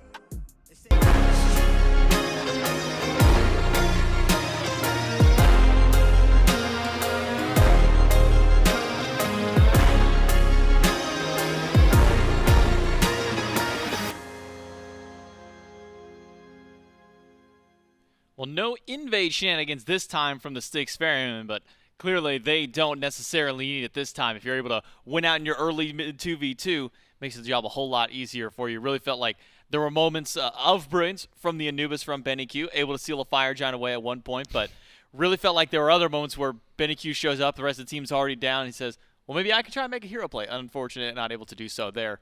And Styx Ferrymen are able to tie up the set, Trelly. Yeah, what I saw from the composition about how, like, oh yeah, Anubis is going to go in, go for the ultimate, get Scarab's Blessing, get a kill, get out. Things like that never really happened, unfortunately. And a lot of this, I think Mifflin highlighted pretty well, is the fact that the Eldritch Hounds go for a composition that really wanted to win in the first 5 minutes, and they didn't end up winning the first 5 minutes, right? They ended up being a little bit behind, and because of that, didn't end up looking too hot. I think Cyno had a much better look on the Erlang Shen this time around. Of course, Paul on the Baba Yaga. That's always going to be a good look, but Baskin as well. This Raijin did not have many answers either. Because the Styx Ferrymen didn't have a great shot in the duo lane in the previous game. It goes a little bit differently this time around, where CycloneSpin and Aror actually do get pressure. They get that tower down early. Stuart is stuck essentially just hiding underneath the tower. There wasn't much to highlight here from the Eldritch Hounds. Besides, I guess, the fact that Oathhh got some kills. He got some ganks in the jungle, but you're picking Bakasura for that early pressure, right? Because you can get active in the early game, which Oathhh didn't really do on the Baka. He kind of just AFK'd. Yeah, a couple of straggler picks here and there. We saw the 3v1 that they got up against Cyno. As you say, the Erlang Shen looked a lot stronger. But yeah, this now notches number 5 for Paul. Undying and a win on the Baba Yaga, 3-0-7. So far this phase, nobody has been able to kill this man when he is playing this god. And I don't know if any team will at the rate that it's going, because it just feels like Paul plays a whole different style of the Paul brand when he's on this kind of god. Normally we think of Paul a very safe, he's going to sit back, wait for his opportunity, and then when he's got 2 or 3 guys around him, say, all right, cool, now he can jump the guy that I want to fight. But it feels like on this Baba Yaga, it's even more difficult to get there, not just because the god itself has the nice safety with the house, drop down, get the shield, but that prophetic cloak being stacked up so easily through a passive just makes it so tough to dive a god like this. Yep, so now the Eldritch Hounds have to be the ones who have to go back to the drawing board and think about how they want to play P's and B's a bit differently. They were able to beat the Raijin in game 1. This time around, weren't able to, and that is when the Ferrymen have been first pick. Remember, they didn't even first pick the Baba. It wasn't like, we need to get Paul his pick. They're like, let's just get Baskin on something he feels confident on. So maybe trying to take the Raijin away. I would assume the Ferrymen ban it, because from what I've seen, they've been trying to get that Raijin away from BennyQ, which also acts as a pseudo ban in that regard. So I wouldn't be surprised if the Styx Ferrymen don't even let that pick through. But the Eldritch Hounds are in that first pick position, so they have time to try and figure out exactly how they want to play this. Looks like Set is still going to be a takeaway. Don't want Paul getting his hands on that. Do not want him being comfortable and having that much mobility. Set Baba Yaga. Smart ban by the Eldritch Hounds if you don't want to first pick that for yourself. Probably ban that one away so you don't give it over to Paul and the Raijin. So after 2 games of Baskin just getting to free cast on this god, the Eldritch Hounds say no more to it. Again, maybe not necessarily wanting to play it for themselves. We'll ban it away from the Styx Ferrymen. Now, leaves open Amaterasu for a first pick of the Ferrymen, opposite side. The Ferrymen did ban away Cernunnos, Athena, and Olorun, so still making sure that the Hounds don't get their hands on the Athena, but also at the Ferrymen not wanting to let the Hounds get one of their winning combos from game number 1. It was Amaterasu Yemoja for the Hounds in the first game of the set. Now we'll be taking away 2 of the 3 pieces, Yemoja and Ratatoskr now for the Ferrymen. Yeah, I love that top 2. Get yourself that extra healing, get yourself that extra mobility, as well as just that semi-global presence that Rat can bring. Come out of the gate swinging with early pressure. This is a very strong lead-in to the rest of the composition here for the Styx Ferrymen, whereas the Eldritch Hounds, I assume they would try to prioritize a NeilMah pick here. You don't want to let it go to the second wave of bans, because then you have to dive real deep into the god pool, Guardian-wise. As far as what's jumping out to me, didn't hate the Khepri, but definitely didn't see enough of it. Maybe because it's not like the Eldritch Hounds were able to turn much around and get aggressive, so those ults couldn't really be impactful. As much as you would love to have a scare, like this massive Scarab's Blessing that just changes a team fight, if you res someone just to die again, it's not going to feel that good, right? So that's still a pick the Eldritch Hounds could go for, but I think they'll probably weigh it just a little bit less. Wow. This is a pick that was banned away from BennyQ last round. Not going to happen twice. The Ra picked up along with the Heimdall. Some incredible safety for Stuart and some great burst damage and sustain for BennyQ. Yeah, the problem is kind of landing those last couple of shots up against the enemy player. They walk away with just a few, couple ticks of HP left. Got some good range damage now from the Ra to be able to try and snipe those last little bits of hit points away from an enemy player. And in response, immediately the Styx Ferrymen go for an Opwash. Now, I guess my question mark on this one is, does this one go to Baskin now that the Raijin is gone, or do we see Paul pick this one back up in the mid lane? To be determined. Still with a few more picks to go, but we jump into the second wave of bans. I like the anti-heal that comes from the Oathhh. Great answers to Raw's base damage. Keep a decent bit of distance. Good against the Amaterasu self-sustain. So now the other town's got to worry about if they pick up maybe too much sustain immediately after that. Second wave of bans does come through. Waiting to see what Oathhh tries to go for the Eldritch Hounds. The Styx Ferrymen will knock away at least one of those picks. Camazotz will be the ban first up. Eldritch Hounds, their primary targets in game 1 and 2 for this section was, oh, Aror doesn't have his god yet, let's ban him. But now with Aror and Cyno already picked up, I mean, what do you even ban in this case against the Ferrymen? At this point, I mean, you have to consider, is Paul taking this outwash again, or is that going over to solo lane, right? Because it's not as if Paul had a bad performance, but I still prefer to have it on Baskin just because he's able to make this god work in the strangest of situations. Now you're up against a Ron and Amaterasu, so not going to be terrible. Looks like the Eldritch Hounds are not convinced, though, so they are going to be focusing out a little bit of that solo lane with the Hercules ban, just in case Paul is going to take that outwash again. And then you could just look to do a throwaway ban towards CycloneSpin, you know, or at least you hope that the ADC has not been grabbed so far for the Ferryman draft, and you know that you're going to have the Heimdall. But it looks like just focusing on if Baskin is not taking that outwash, which is a fair assumption. The Herc and the Sun Wukong. Things that can dive the Raw. That seems to be the call here for the Eldritch Hounds. Make BennyQ's life easier, get rid of easy CC and survivable warriors. And I think Herc and Wukong fit the bill pretty well. That would be a shock. Yeah, the biggest question mark I then have, I don't think this goes to Cyclone if that's locked in. That's like a Cyno special, so I think they're just maybe messing with us a little bit. We'll see. It does get it back to. Will not. It will be Hachiman. One more time for CycloneSpin. I think they just want to get everybody a little excited. Say, hey, look at the potential. Maybe we throw around the solo lane. Then we have Cyno have a little bit of fun on Scotty. Like the good old days of the SCC from him, but at least not yet. Not going to have a Scotty locked in. So Hachiman now to round out the duo lane. Hachi Yemoja, very safe duo lane. Some decent aggression that you can have. Really try and put some pressure up against the Heimdall, who, as mentioned before, has a bit of safety. Especially with those Bifrost, CC immune ultimate to be able to dash away. Gonna make it a little tough.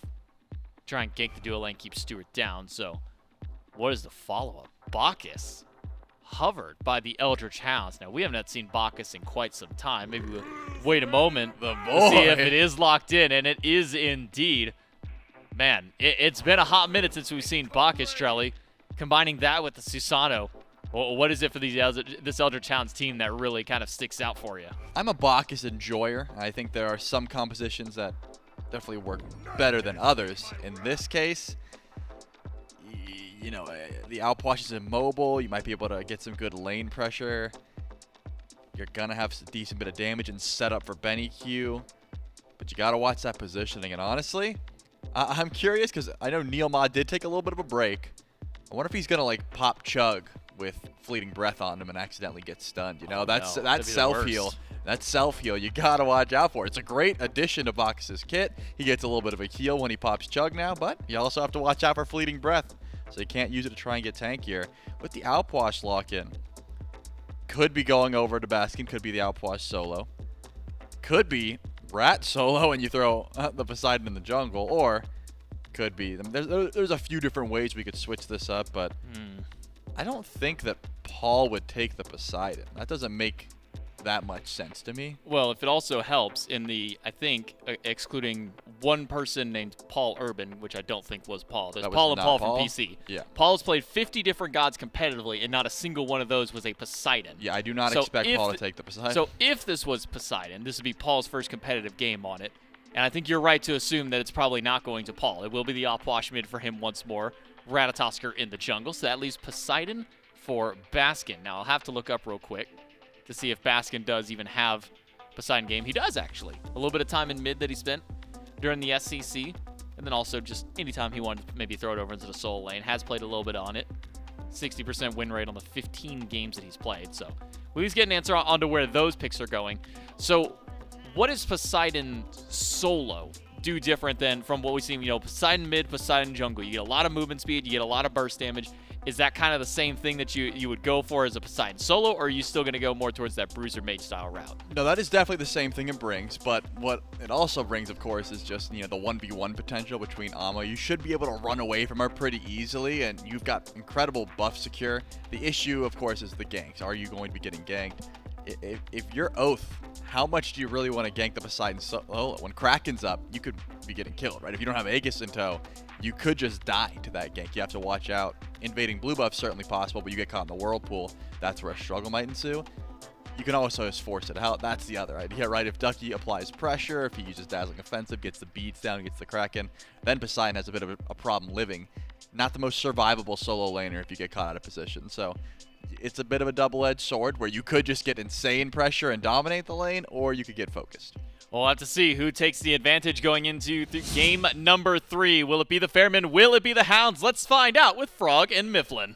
Game number 3, and one of these teams is looking to put themselves on match point here in the best of 5. You've got Frog, you've got Mifflin, you've got Doug in the background. And some interesting draft switch-ups, Mifflin, in this game, really on both sides. The Eldritch Hounds, they take a little bit towards the comfort route, I'll call it. BennyQ goes to the Ra. Stuart, we've seen him on the Heimdall a number of times. Neil, he's pulled out this Bakis in the past, and so I'm really looking at those 3 as solid picks, but definitely comfortable for these players. And on the other side, we have a Poseidon solo, which is not something I expected to see today. Yeah, I didn't expect the Oathhh to come back out either. Very interesting composition from the Styx Ferrymen. Maybe something's going on with Poseidon and scrims recently. Just been popping off, so the SPL's been put on notice. Hard to say exactly what exactly the Styx Ferrymen are aiming for in terms of pace of game, where they want to put their pressure. I'll admit, I'll be the first to admit that I don't exactly know the power curve of Poseidon solo, or I'm not intimately familiar when Oathhh becomes like a menace on map. I can tell you that the dual lane's real good, and Cyno on Rat is good pressure and global presence. That's stuff we've seen plenty. And then on the other side, the Eldritch Hounds doing like a 2014 cosplay with their 5-man stack, except for Heimdall, who's a bit newer. Standard composition top to bottom from the Hounds, non-standard from the Styx Ferrymen. I'll give you this, though. This one's for free. After game 1, I met up with Aror in the hallway, and we just, we walked by silently, 2 ships in the night, nobody says anything. And then as he passes me, I hear over my shoulder, "Yeah, it didn't work." And I can only assume he was talking about Oathhh, but we're back at it. Yeah. From game number 1, that's really the only assumption you can make. And I think maybe, well, if this is a postulate. A postulate? There's something in it's a mathematical term. Apostate. I don't think so either. I don't think so either. Cyno looking for damage though. Oathhh needs to take damage. He's one dead. more. Paul finds first blood onto the jungler, and I'll get back to my point later, I suppose. I mean, there's not much to break down there. Bit of an overextension from Oathhh. Didn't quite respect that tick damage. Maybe was relying on the heal from Benny and then realized, if I go into that heal, I'm going to die because it's Oathhh, and that's how that works. For those of you who haven't played a whole lot of Oathhh or played against it a whole lot, and I couldn't blame you for not because it doesn't happen often, if you are affected by a heal while also afflicted by the dot, you get burst damage at the end of the dot as well as a stun. Keep your eye out for that interaction. It's going to happen a lot this game. Yeah, Trelly mentioned on the desk that interaction between that chug from Bakis now having a little bit of a heal on it, potentially, but it's also going to make you tankier, so NeilMah has to fight that urge to pop it right before you go into a team fight if he has that tick on him. What I was going back to, as we'll see, maybe a little bit of pressure on this right-hand side. It's perhaps Baskin's blue buff getting invaded if they want to stick over here for the time being, and they've switched roles. Cyno is the one invading the enemy speed buff. He's all the way back on the bottom left side. Just waiting. Yeah, and he's just waiting for it to spawn. And Baskin, he had the pressure on the Raijin, felt comfortable going for the invade. And BennyQ, right onto it. He's going to look for the takeaway, does not find the secure, and instead, Cyno's going to threaten BennyQ. What What are you laughing at? It's just a real limp wrist defense attempt from Benny there. I threw the heel over the wall, Oathhh. I did what I could. Loses out on a lot of his HP for the effort. Meanwhile, some action on the left, and Oathhh doesn't even get to reset happily. He's back in base in a body bag. In a body bag, indeed. NeilMah, he might get sent back the same way if they chase him down. He's dead. Is he fine? I don't know if he's fine. The dash in from Cyno. He will fall, and all of a sudden it is 3-0 in favor of the Styx Ferrymen. It was a kill. What, Ducky? Come on, man. It was a kill onto Oathhh as well at the back speed. He tried to match it. Oathhh tried to go for the counter speed invade, and he was successful, notably. That speed is down and stolen. Invaded successfully. I think I actually want to take a look at it. I think he used the ultimate, and he didn't even catch it. He was just walking back from base and was like, oh, okay, I've got the abilities. I'll just, yep. That's that how almost it goes. looked like Baskin grabbed that, too. Could be mistaken. Nope, he did. It's not, so it wasn't a steal. Nope. Unsuccessful steal, lost his life, and that's what a firm-wristed defense looks like. That limp hand stuff we saw from Benny, that's what that gets you. Baskin committed. That's a real homie right there. Me as a jungler, love when my stuff gets defended. Love when it gets defended. And Baskin helping out. I'll go back to my point. There's a saying or a concept that I stick to. If you're playing Carpe ranked, diem. you're playing SMITE, and you have one off meta pick, you are far more likely to lose than if you have 5 off meta picks. So when in doubt, you can't just like get one weird and have 4 be normal. When in doubt, get weirder. So they've gone back to the Apwash and the Poseidon solo. They added another off-meta pick to it, and thus it is a more rounded-out composition. Sure, man. I mean, I'm not going to check your math because that sounds like nerd stuff. I and can I'm not assure you the that. math checks out. And I'm with you. And I will be taking your word for it. Certainly substandard from the Styx Ferrymen, but also working out quite well for them. Oathhh narrowly avoiding the cripple there. Ultimates come through, though, and the Kraken not good enough to save the life of Baskin. Aror. Outnumbered. He's outnumbered indeed. A double kill for Oathhh. And the damage not enough left in the gas tank to find it onto Cyno. They will find the blue buff invade, though, and the rotation is heard loud and clear from across the map. 4 members of the Hounds show up to that at 4 minutes in, and Oathhh does not have the damage, no ultimate available to finish off Cyno, but they grab the pressure, they grab 2 kills and the blue buff. Clean play from Cyno there. There's like 5 routes he could have taken that would have just got him killed, but because he stands his ground and fights, prevents Oathhh from having that TP to follow up the dash, secures his own escape. Sometimes the best defense is a good offense, and Cyno embodies that in that moment. A massive rotation from the Eldritch Hounds over towards the right-hand side. 4 versus 2, essentially, with the Styx Ferrymen getting a bit over-aggressive in the jungle. But it's just about mitigating loss right now for the Hounds. Still not quite caught up to what the Styx Ferrymen have brought. I'm thinking issues going to start arising in mid pretty soon. Paul already starting to stack himself up a relatively decent lead, about a half level there. Duo lane, things starting to get a bit rough. CycloneSpin putting himself in a pretty decent position too. And all the while, Oathh's essentially thinking to himself, all right, so I got an immobile mage in solo lane, probably got to camp that. There's an immobile mage in mid, probably got to camp that. CycloneSpin's getting ahead, probably got to camp that. There's only one Oathhh, and he hasn't got a global. So a typical decision for him going forward. If I'm Oathhh here, I think rotations towards Baskin, probably the most valuable as of right now. You're going to threaten the beads, but Paul's Aegis, I think, a bit more difficult to work through. So if you actually want to hit pay dirt, slowing down the Poseidon probably the way to go. We saw this game, when we saw this in game 1, rather, we saw Baskin go towards this Oracle Chalice, and he will do so again, but the pressure, it might continue regardless. Looking for the Kraken and won't find it onto Oathhh instead. Oathhh grabs the kill and burns the beads at the same time. So Baskin going to continue to be under that pressure. Yeah, I wonder. Could you even catch him on rotation back towards lane? Keeping Baskin down is very important for the Eldritch Hounds. Baskin is a lot of the objective DPS. He's also the objective secure. So making sure that he isn't allowed to have a free time farming in lane. I think significant. I was wondering what style of build we would see. Excuse me for thinking it'd be anything different. It is the standard, or new standard, mage solo build. Talking Pythags, talking Breastplate, and perhaps a little bit more lifesteal a bit later on, generally Typhon's Fang in that 3rd slot. So we'll see if that's the case for Baskin too. Maybe this is just the new hotness. It's not just Raijin solo, it's mages solo.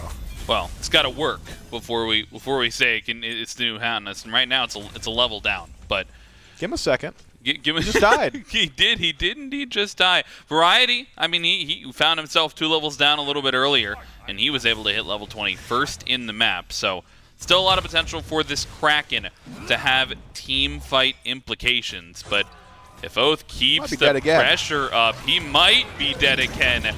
Teleport still could come through, but waiting on it instead. Looks like that Cyno rotation will deter any further pressure here from the Susano. You can see the focus still being kept up while those beads are down. On the other side of the map, though, Aror, he finds the one buff invade. He does not find the other buff invade. And will use his ultimate to get it done. Maybe a show of how willing these supports are to just go around, just try and make the pressure. Not really worried about a team fight happening in the near future. That's what Aror tells me by being willing to use the ultimate there. Yeah, not a whole lot to fight over.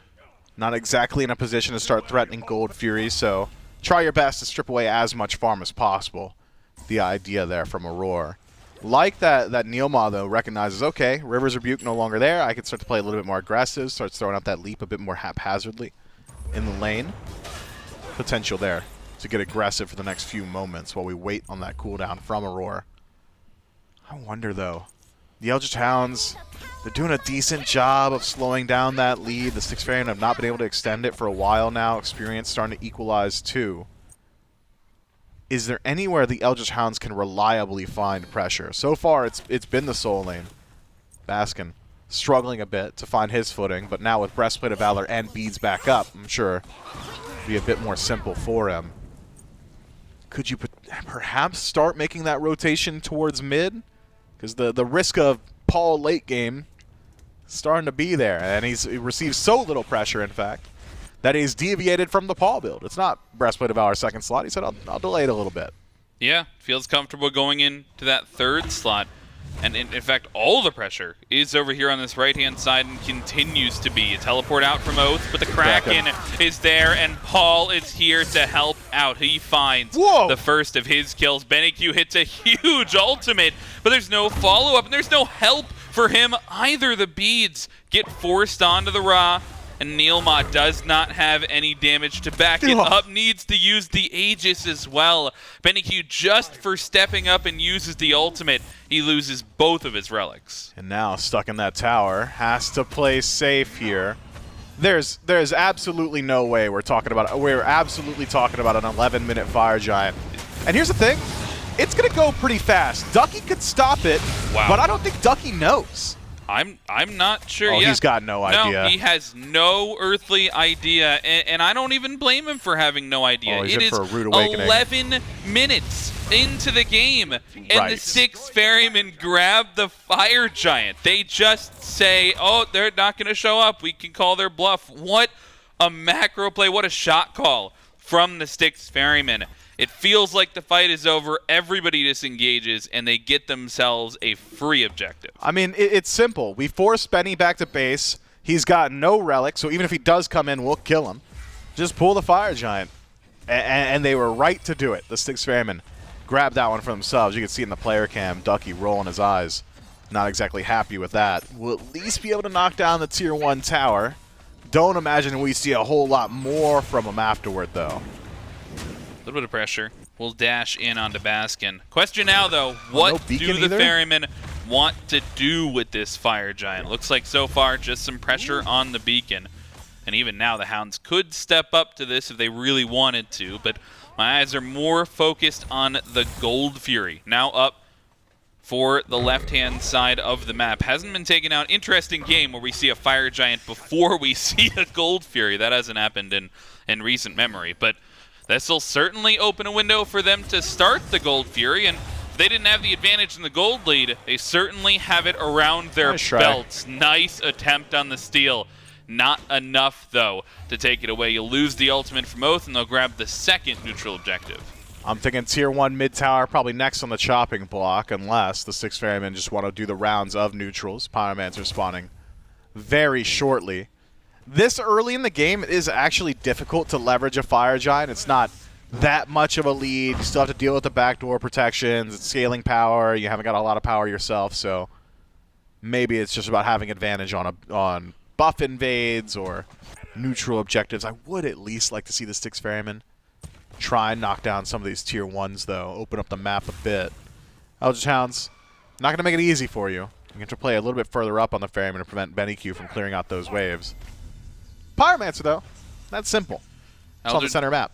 Eldritch Hounds unable to put up a defense in the other two. They might try here for the Pyromancer. There's a grouping here. The only ones not on this right side of the map are the ADCs. Looks like that's just because they're satisfied. They've been left totally alone this game, man. I can't believe Stu was complaining about the ADC role earlier in the interview. They've just been farming on an island this entire game. Haven't had to rotate and won't have to rotate for this Pyromancer. A steal attempt comes through, but not enough to take it away. And despite NeilMah and BennyQ trying, it goes towards the Ferryman. So now with a Runic Bomb in pocket of Cyno, maybe you can knock down this tier 1 mid tower. It's been slow roll on the permanent objectives, but willingness to walk in before a wave indicates to me that there might be a commitment. Ducky falls prey to that assumption as well. Teleports in, loses out on the relic, but not exactly a massive deal. And the Styx Ferrymen continue to spin their wheels. Gold lead is not so significant that they could just walk in. I know it's a little bit disconcerting to see this apathy towards pushing on the Fire Giant power play, but it is still just super early in the game. I've been tricked a bit here too, just by the pace of it. Jump in though from Aror, and the Riptide pushes back Cyno after the dash. So they won't find any CC onto the support there, but they will find the tier 1 tower, and finally they get some push of an objective there, of a structure rather. I mean, they used that Fire Giant well. For all of the early game things we can say about an 11-minute Fire Giant, you know, maybe you can't push down a Phoenix, certainly not talking in that category quite yet, but they use it to get a Gold Fury, they get a Pyromancer, they get the tier 1 mid tower, and BennyQ loses a little bit of that safety. They get the tier 1 left tower as well, although that might not have been the Fire Giant, that might have just been CycloneSpin. But for all that being said, the Eldritch Hounds, they may have gotten tired of waiting. They've got 5 members on this left-hand side of the map, including Ducky. Looks like they may be setting up to push down this left tier 1 tower, and I'm not sure the Styx Ferrymen are going to defend it. Yeah, you gotta be aware now, with this much presence from the Hounds, that there's more in the jungle that you can't see. And knowing that the Styx Ferrymen were showing presence on the right-hand side, would have been a disadvantageous fight. So go ahead and just trade out those tier 1s. Opening up the map, more valuable to the team that is ahead. So Styx Ferrymen, I think, happy and content to go ahead and trade tier 1s there. It's not about the golden experience, it's simply the map state. And in doing so, having stripped every tier 1 now from the Eldritch Hounds, every neutral objective is now a much more dangerous concept to defend for the Hounds. If a fight goes south on Gold Fury, you got to run all the way to a tier 2, be it mid or left. If it goes south on Fire Giant, exact same thing. So I think the Styx Ferrymen play it well on that first Fire Giant power play. Worth noting again, 11-minute, 45-second Fire Giant. That's a lot of value. It's a lot of value indeed. We'll see where they choose to push this lead now that they've got it. Not as big of a lead as we saw in game number 1 or in game number 2 through either of these teams, but the Poseidon solo, that changes things a little bit. They've got more damage and more secure in the tank, you might say. And that Primal Fury is dropping fast. Just 2 members do that in a matter of seconds. And the Hounds get caught sleeping a little bit on that objective, on yet another neutral objective they're just not in position for. The Styx Ferrymen haven't really had to win any fights. They've just, all of their neutral objectives have just been catching the Ferrymen sleeping or just, you know, winning a coin toss, a weighted coin toss in their favor, and they've amassed a 5,000 gold lead without fighting, essentially. But the Eldritch Hounds will have to draw that line in the sand eventually. And I'm thinking this next Fire Giant going to be much more significant. The Styx Ferrymen starting to line up some massive power spikes, Shoguns for Baskin, so siege potential a bit higher. And if Baskin can finish up that Typhon's Fang, damage potential much higher before this Fire Giant's picked up. Otherwise, Paul, who has gone untouched and unscathed, I believe hasn't even had to use a relic just yet, maintains both beads and Aegis and has stacked up a good deal of damage in build with Soul Reaver, so even the front line of the Eldritch Hounds going to struggle a bit once Paul starts throwing out those corpses. Pyromancer and Fire Giant are up.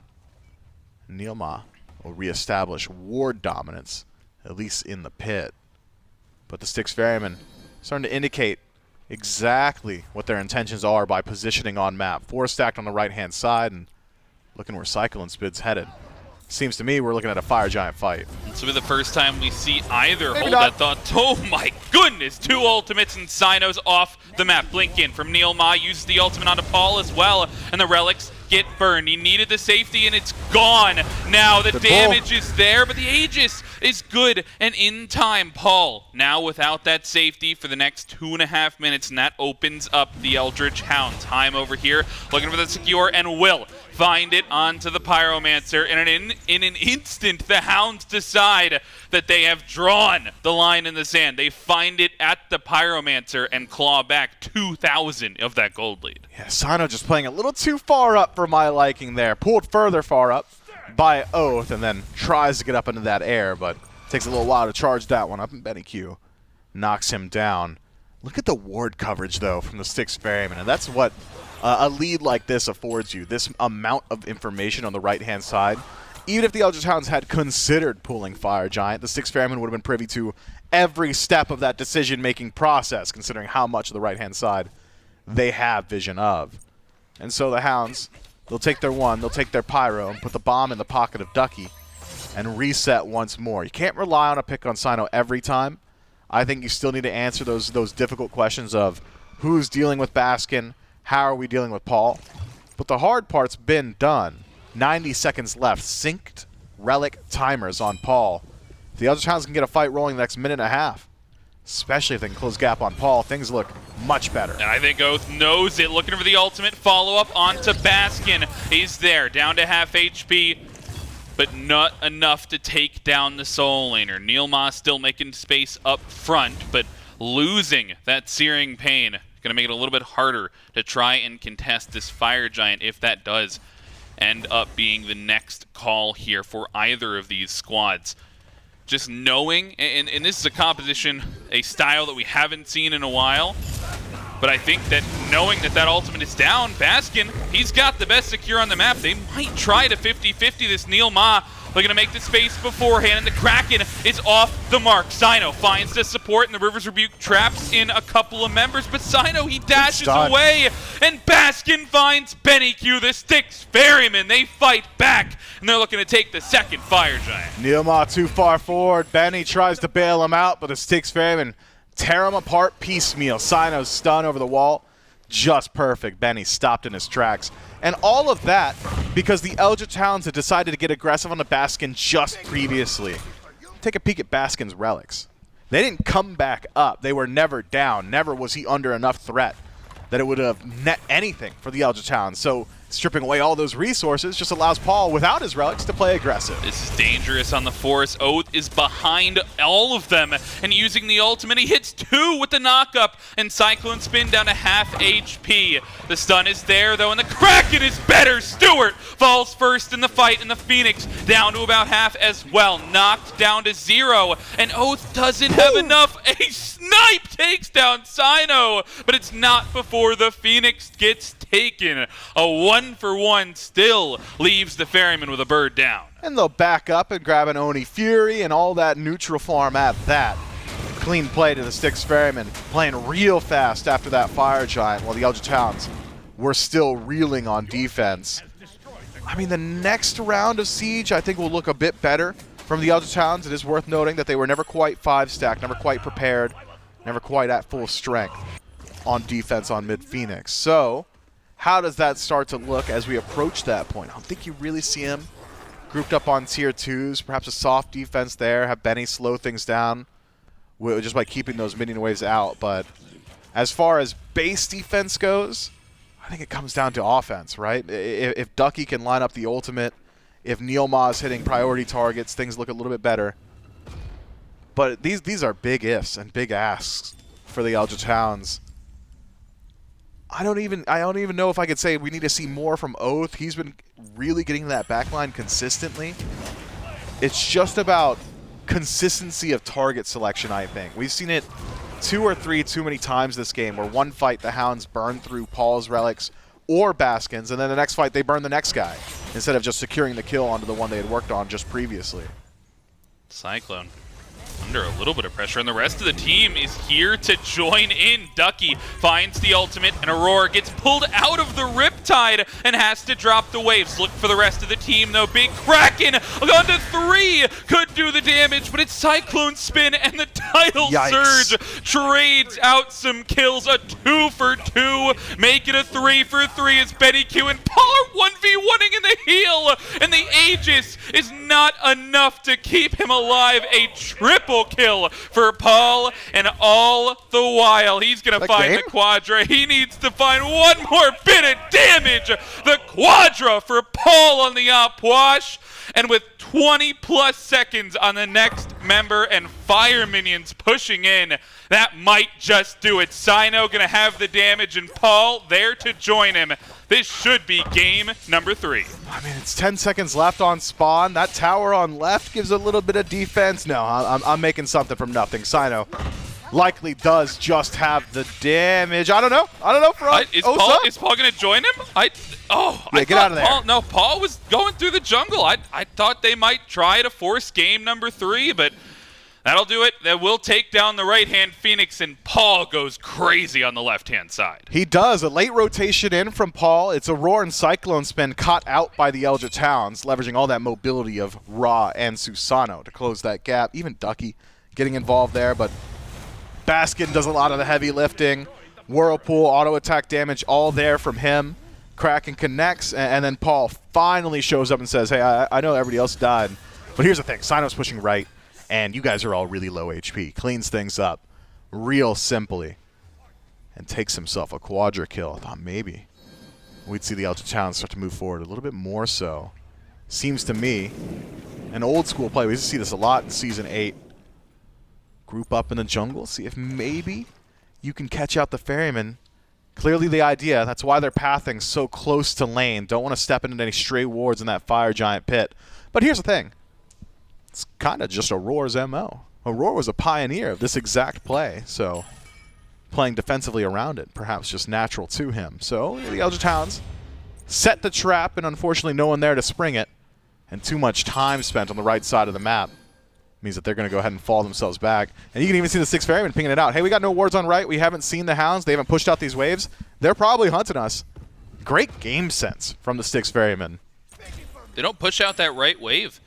And I think it's because the Titans have just left the base. Yeah, who needs it? Even if you get these fire minions into your base, they won't be hitting the Titan because that's in the left lane.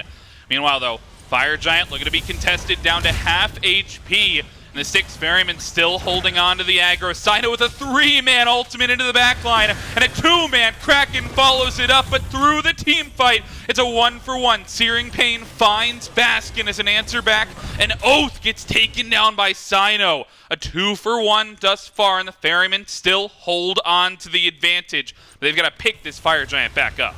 It's going to take a little while for Benny to rejoin the fight. Ducky's not exactly threat of steel. Fortunately for the Hounds, even if Ducky does die here, though, there's time while the Titans have to fight it out on left. So Ducky goes for the 1 in 1,000. They don't know Stuart's... Okay. Stu does the exact same, but we'll be a little bit safer on that Heimdall. But here's the thing. Ducky dead for 50? Who cares? There's no Titan in the base to knock down.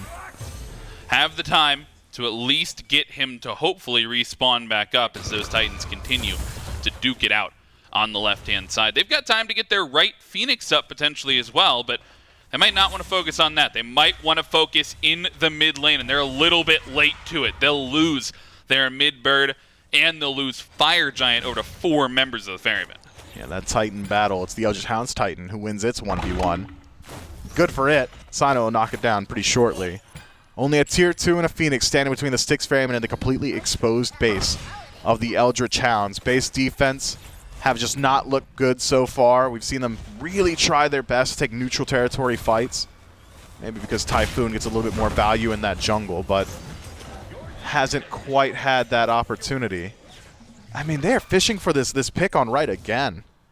I mean, it's not as if they're going to group up on tier 2, so they'll have a pretty good indicator of once the Styx Ferrymen start up their siege proper. Let's go ahead and do a relic roundup. Okay, Baskin and Paul both have both Beads and Aegis, so no easy targets in this next fight. How's CycloneSpin looking? Oh, Beads and Aegis, okay. All right, Eldritch Hounds, long shot odds. There's the analysis. Well, they're looking to push down this left-hand side, and they might just need one more fight to close it out. And here comes the engage. Let's hop into a Styx Ferryman listening as they look to push the bird. Yeah. So don't blink, so don't blink. He's one. Can we go? Can we go? Yeah. Go on Bacchus. Wait, dive him. We're all beads. I'm on Phoenix. Yeah. Phoenix real quick. We can end. Yeah, we can end. Watch out for I can Ross. blink stun Ron. Ross side. That's Ross side. Go in the game. End the game. Kill Bacchus. Kill Bacchus. He's stunned. Kill Amma. Kill the Tian. No, kill fucking Raw. Raw no beats. I can stun Raw. I can Raw stun. I can stun him. I can stun him in a second. You can stun him. Kill him. Yo, I'm on me. Kill Amma. You heard him call in the end before anybody died, but they find all 5. And the Styx Ferrymen, they thought they had it a little bit earlier, but they do round it out in the end. It'll be game 3 for the Ferrymen. CycloneSpin's got future sight with those calls. Kill Bacchus, and then Bacchus leapt into his death. That's crazy.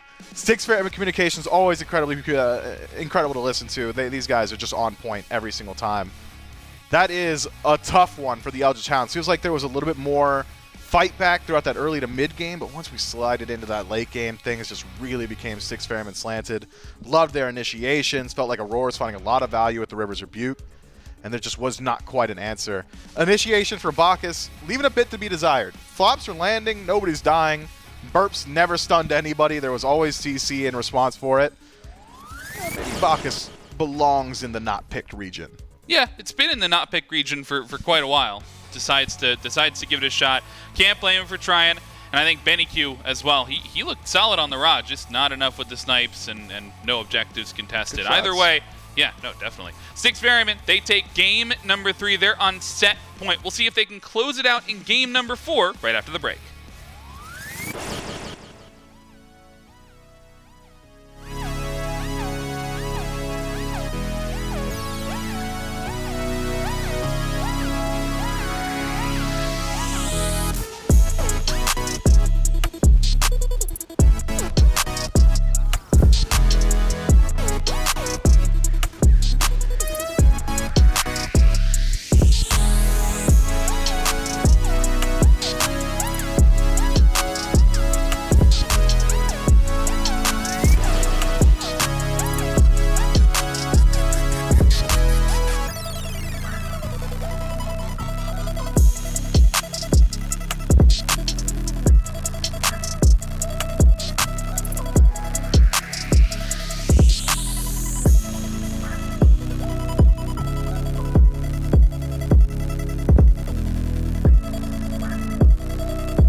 Gotta get the cake.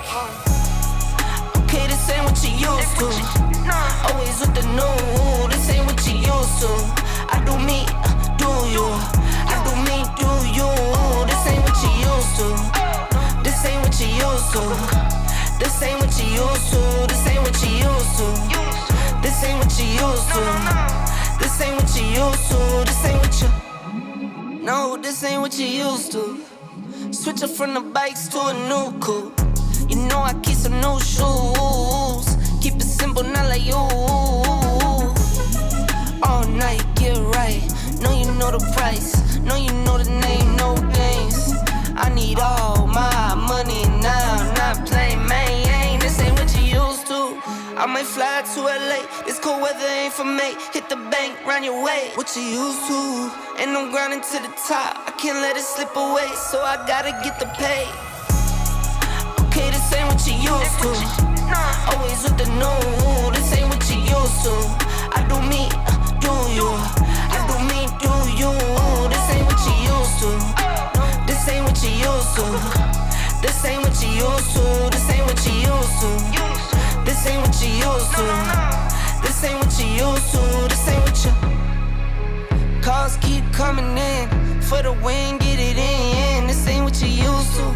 So you get on my nerves. Try hit my line, get curved. This ain't what you used to. Round, round, swerve. Everybody here knows the word. This ain't what you used to. Know you know the drill.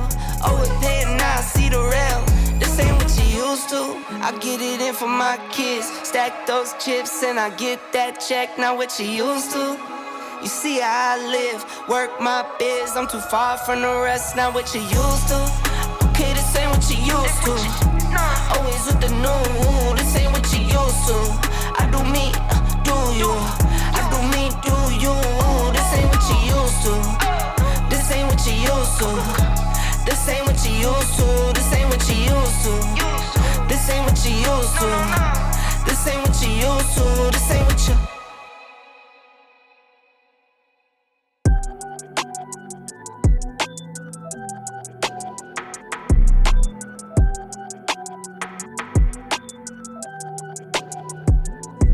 To work the day away. I figured I could maybe pave away. No, it's to count the days till I fade away.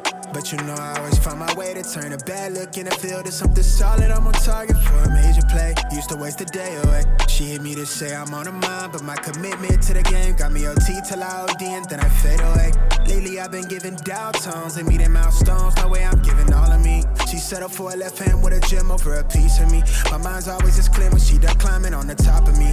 Really by the code, need you to keep the same energy. I've been this in my sleep, I got here off muscle memory. Self-love gone missing, I'm right back to claims of needing you. I give you that attention that you craving, got you refueled. For real, I hope you find some sort of peace and all that meditating. I've been looking for mine inside the blood, I'm self-medicated. Bad little vibe, ride or die, she on standby. 30 from 30, I'm not missing if I'm shooting mine. All I ever did was take the risk and learn in real time. How you think I'm up right now, been living on this type of time. All I ever did was take the risk and learn in real time. How you think I'm up right now, been living on this type of time. All I ever did was take the risk and learn in real time. The world outside's on fire, niggas dying and the rent is due. When the babies learn to cock and fire back before they even get to live their truth. I think somebody God got me right, cause I don't really look like what I made it through. People from the past wonder how. Somebody tell the realest, this live inside you too. I keep a bad little vibe, ride or die, she on standby. I'm 30 for 30, I'm not missing if I'm shooting mine. All I ever did was take the risk and learn in real time. How you think I'm up right now, I'm stuck. In this real good renaissance. All in on myself, I treat the movement like an enterprise. Take a look around, you think we made it to the end of times. How you think I'm up right now, been living on this type of time.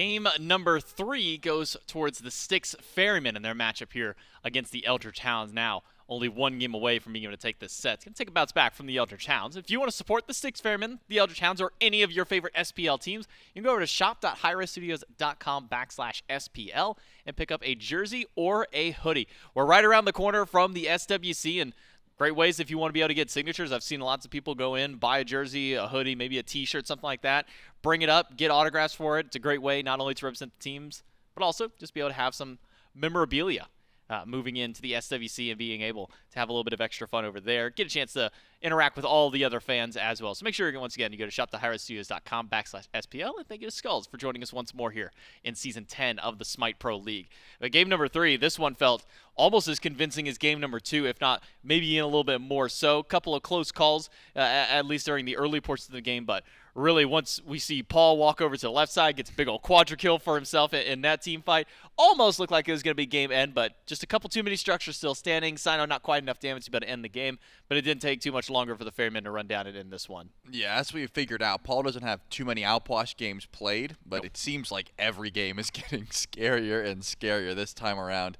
I mean, I thought Oathhh was going to be able to do a lot on the Susanoo. I was really expecting him to find some nice ganks, some good, get to the back line, get in, get out situations. And unfortunately, once it came to late game, it was a whole lot of, oh, I got near Paul, I just got bursted, I am absolutely dead. And, Baskin as well, right? There was a lot of mage damage, a lot of burst on the side of the Styx Ferrymen.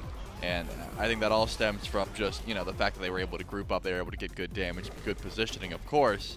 And they just had area of denial. You don't want to get near the Whirlpool. You're going to get trapped. That's what happened to Neil a lot on the Bacchus. That's what happened to Oathhh a lot on the Susanoo. These characters that rely on mobility, they don't appreciate the Whirlpool. It's very annoying to try and deal with. And if you're grouping up from big bursts like this, it's not going to be a fun matchup for just about anyone. Just a big quad for Paul to, well, again, nearly end this game for himself. Walks up. I mean, 2 of his teammates were at like 20% HP or less, so not gonna say effectively gets kills because his team did a good brunt of the damage, but just the jumps. every single time that Paul has picked up this god now, it's just been getting better and better for himself. 8-0-7 to end out game number 3 for Paul on the Outwash. Baskin, a bit of a struggle in the early game. I think Xing about that 1-2, 1-3 mark on the Poseidon, able to round things back out to the end. And kind of highlighting back over towards this new kind of mage solo style of build. Pythag's breastplate into some form of magic defense, and then this Typhon's Fang has really kind of cemented itself over here in the solo lane now, not just for the Raijin, but also with the Poseidon now. Yep, and also it seems like, I don't know if the Eldritch Hounds are valuing the Ama, or if they're valuing taking it away from the Styx Ferrymen, but if Baskin's going to look this good on the mages, maybe it's time to start looking towards, a different strategy for Ducky, because I'm so used to him having like a pretty dominant performance, or at least being able to control a little bit of that lane matchup. It just seems like even with some early ganks going the way of Baskin, he is still able to thrive. And maybe it's just because Ducky's been sort of delegated to this role where, hey, if we can get you something like Thor, we will, but sometimes we just have to give you that Amaterasu in hopes that Baskin doesn't get it. Maybe try looking towards, a different strategy here to get Ducky on something like the Hercules, for example. I've been really liking from him. It can run at the mages a little bit better, has a little bit more early pressure, as well as that CC that can help initiate for your team, which it seems like the Hounds were lacking a bit there. Yeah, definitely need to see a bit of a step up for the Eldritch Hounds. Love what we saw out of BennyQ on the Raw this game. Wouldn't be upset if he went back to a pick like that. Was able to find some good shots at the ultimate. We'll see what the Eldritch Hounds do for game number 4 between the Hounds and the Ferryman. As soon as we jump in, see immediate bans towards Paul once more. Not going to be able to get the set. Wouldn't be surprised if we see the Baba Yaga kind of slotted into this little spot. And I think Raijin was the 3rd ban in the previous game from the Eldritch Hounds, not wanting to give that one over to the Ferryman, whether that be in Baskin or Paul's hands. But now there's just so many kind of differing question marks that kind of pop up for what you do against the Styx Ferryman, because you ban the Raijin, okay, cool, Baskin goes to something else. By the way, Paul just goes back on Oathhh as well. You take the Amaterasu away, okay, well, Baskin doesn't care about that. He's winning on just about every other pick that isn't an Amaterasu now. I think this Ratatoskr might be, maybe not the answer, but definitely maybe a wiser go-to for the Eldritch Hounds to take away, because when Cyno does get a pick like this, even if he may not have the most impressive slash line, he really is able to utilize this this Ratatoskr almost like a third frontliner, but a little bit more bruiser, but get that early game damage and setup. Well, let's see if that's the same strategy they're going for again. As of now, I was going to say, Amaterasu seems like that pick they would want to get for first, but the Raijin, the Yemoja, still plenty of options here for the Eldritch Hounds to try and change up that strategy a little bit. I think going with what they have been going for has not been working. They really need to try and stop the momentum of the Styx Ferrymen. The Yemoja is going to be a great look. I think NeilMah can control the pace of the early game, can control some team fights. Yemoja's going to be a good look. Fortunately, that does leave open the Raijin. That was something that Baskin is going to take every chance he gets.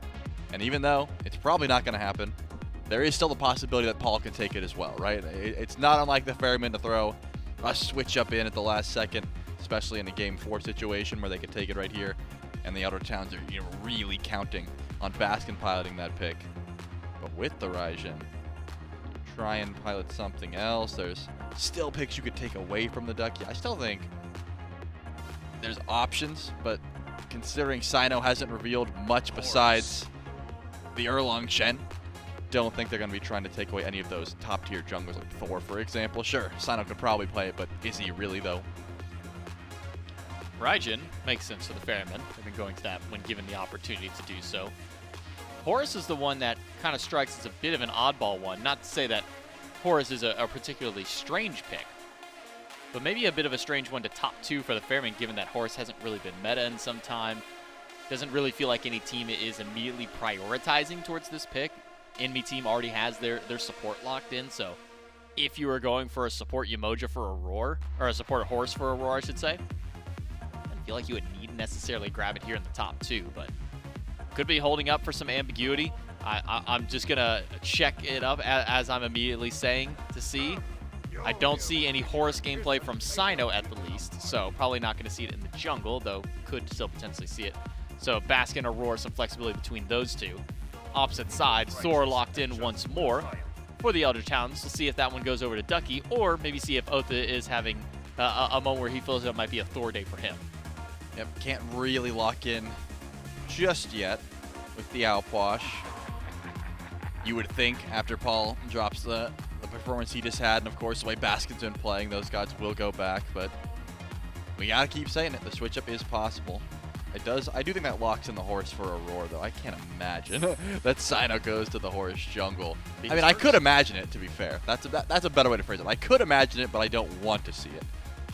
This seems like a no-brainer for me, though. The Eldritch Hounds have a pretty easy Erlang Shen ban at the very least, and they can work on some of those other warriors, but it looks like they're more so focused on Aurora. They don't think that Horus is going to Aurora. They just don't want to deal with the Croc. That much I can understand.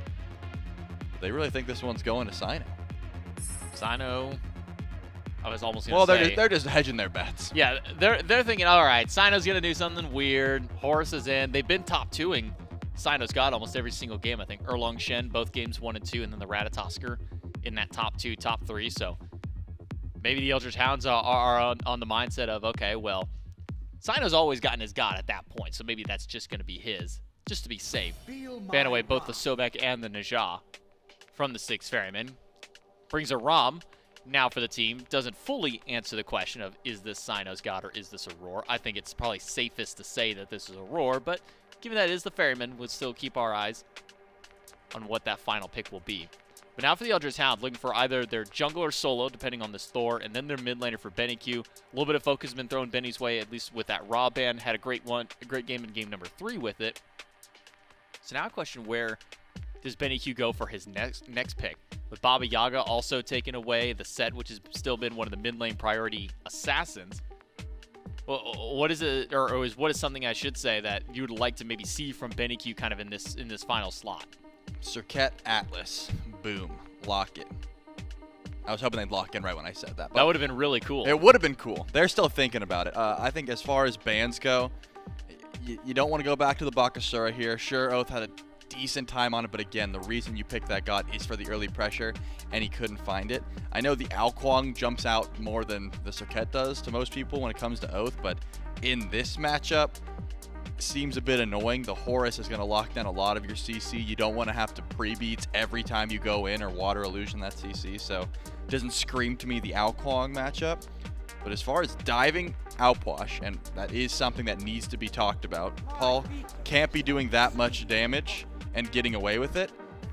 I thought the Shurikei would be a good fit. It looks like Oathh's not too worried about the Aokwang matchup. We knew it could be a possibility, but didn't look too fun into the amount of CC that's already locked in. But at least we get the answer. Is it going to be Cyno on the Nemesis? I would assume yes. I was going to say on the Horus, the answer no. Cyno takes the Nemesis, which honestly hasn't been in a great spot, but I've been seeing her come back in the rank queues a little bit and still has some great early damage and some decent dive to some of these immobile characters, and not a bad matchup into Aokwang. We haven't seen Cyno go to this pick in quite some time. Usually Been a minute. also, whenever we see Nemesis, it's usually around these like super tanky soul lane style of metas, like when the Cthulhu was really running rampant. Zhang Kui for a time, you see him almost snap block instantly to the Nemesis. Usually kind of played more as that counter matchup over anything else. We will get our answer to BennyQ's pick. Goes back to the AMC once more. So still another double hunter, but this time double physical hunter, as opposed to the one magical, one physical kind of split that they did in their game one that found them so much success. What is it now for the Eldritch Hounds to really be able to fight this Ferryman comp? The early game has been a bit of a struggle for them in the last couple of ones. Late game sieging was difficult in game number one, but we're able to get there.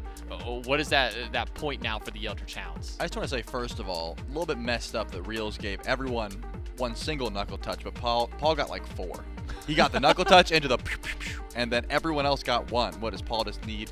The extra love? Maybe a little favoritism there from the coach. But as far as the Eldritch Hounds go, they've got decent pressure early. The Thor is going to be something you can attempt to try and fight through. I still think putting pressure towards the Outwash is going to be a good look. I wouldn't have went to the Aokwang here personally. I'm not that much of an Aokwang believer myself, but I know that Oathhh has his pop-up performances. It's just Susanoo is the god of get in, get out, and he couldn't get in, kill Outwash, and get out. Now he's on Outwash where, yeah, if you pull beads, sure, you can get in, get the execute, and get out. But how often are you killing Paul on this Outwash? How often are you getting the backup?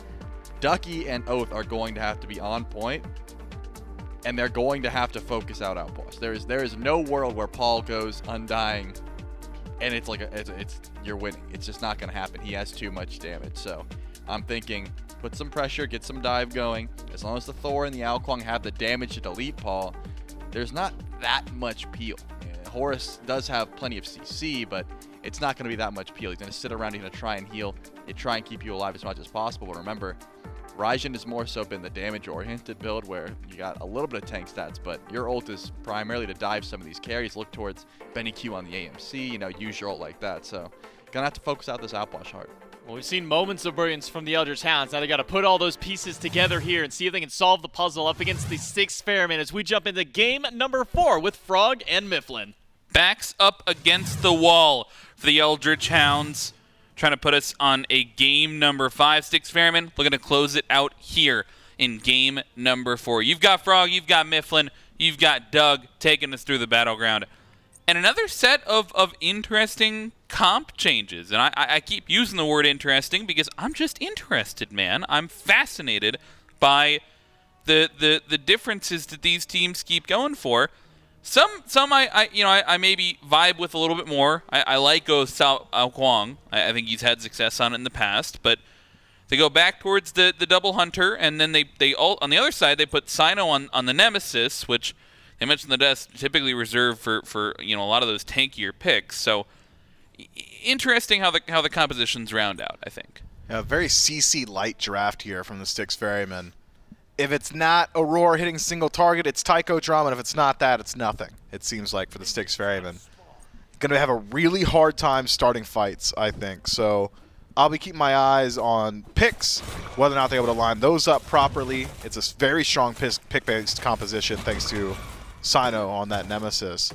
And he's got good targets. Benny, largely immobile. Oathhh as well, if you can catch him post-stealth. Will be easy to stick to that target. Has good interaction into Dragon Call, so if it does come down to a jungle 1v1, you really do like Nemesis in some of those fights. I'll be curious to see how things pan out.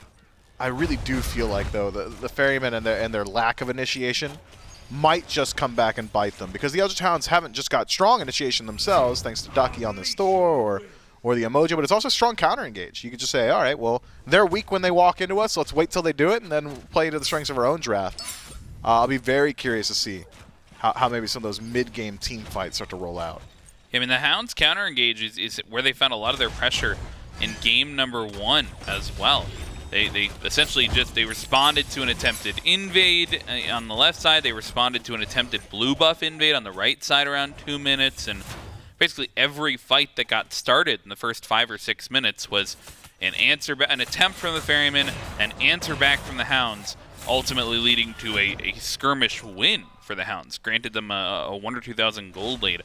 That was all the way back in game number 1. And I'm sure the Hounds looking to reimagine that game number 1, maybe a little bit towards this draft by doing so. And, you know, they had that double hunter. Of course, it was magical plus physical with the Olorun all the way back then. But now, double physical hunter. They've got the Hachiman, they've got the AMC. Still brings a lot of objective and tower shred, though. Yeah, objective shred, for sure, I think primarily. That Oathhh really does speed up Gold Furies, Pyromancers, and Fire Giants, so if pressure's established from the Eldritch Hounds, better believe you'll see them jump onto a neutral pretty quickly. As far as Secure is concerned, though, I haven't exactly got a whole lot of that on the Eldritch Hounds, whereas the Styx Ferrymen have got the Corpse Explosion from Paul, so if things do come down to a coin toss, you will favor the Styx Ferrymen in positions like that. I mean, the more I look at this draft from the Ferrymen, the more I think that early game is going to become so much more important. Because a lot of the issues of initiation will be shored up if they can take defensive positioning around objectives, force the Eldritch Hounds to walk into a fight as opposed to the Ferrymen having to chase it down. So we'll have to see. I don't really think there's any easy lanes for the Ferrymen to get that aggression through, though. Stu on a very safe pick. Yemoja generally pretty safe, too. I would say AMC unsafe, but we've seen that to be not exactly true. Just hang out on that tower line, toss up the honey, and you won't be losing out on too much farm. Perhaps bullying Oathhh in the jungle could be a good place to put that aggression. Paul spots that rotation, but Oathh's pretty fast here. This could be a punish, or at least an attempted one. Oath's a trouble. Oathh, that's a lot of damage, and the tick damage is still there. The cooldowns need to come up for Paul if he wants the last one, but the blink comes up before he can.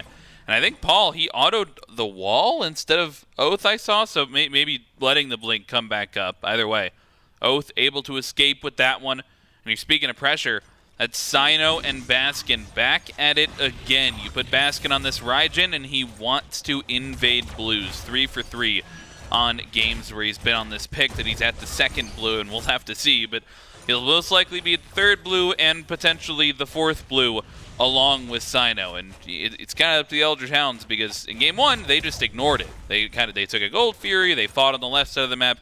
This game, I don't know that they have the same kind of pressure. I don't know if they want to be ignoring that blue buff invade. Yeah, but do they have the ability to fight into it either? Oathhh takes a good long while until he's in a good position to take some of these fights. Good body blocks from Cyno. Confirms a few more of those auto attacks, but won't be playing inside the honey. Does at least strip the beads, though, from Benny. Not going to be the easiest thing to leverage. A lot of slows from Cyno, sure, in the future, but not a whole lot of CC otherwise. Means that if anyone's going to make use, it'd probably have to be Aror. Waves up in 2v3 here. Oathh to join the fight, though, and a quick Horus ultimate. Good reaction there from Aror to make sure that that fight didn't get out of control. In fact, I think he was on the other side of the wall, and the radius of the Horus ult actually enabled the save there to bring Cyno over to safety under the tier 1 tower. So, good peel. And I think that's like the little engagements that you can get where, yeah, they try and attempt something, even a little bit of a neutral farm contestation from the Ferryman. And the Eldritch Hounds, they've got a reaction. They're able to get back out, but despite First Blood not falling here in 5 minutes, Styx Ferrymen, they've been farming. They've grabbed the neutral objectives. Feels like they got that one invade off on the right-hand side. Looks like they're set up for another invade as well, as Cyno is here well before this timer is active. Could turn into a 2v2, but I mean, Oathh is getting to this pretty late. I don't know if he'll want to step in on this fight, especially if Ducky is off the mark with his ultimate. Cyno, he's got to dash away, but the damage from Baskin, he hasn't taken any of it this fight. He's only dished it out, and he might have enough to finish off Oathh. It's just barely not enough. Beautiful peel from Ducky with the wall stun, and it looks like it will be a kill onto Baskin by Ducky, and he grabs first blood. Man, Cyno fully disengaged, said, hey man, my first item isn't even done just yet. Not a whole lot of reason for me to stick around.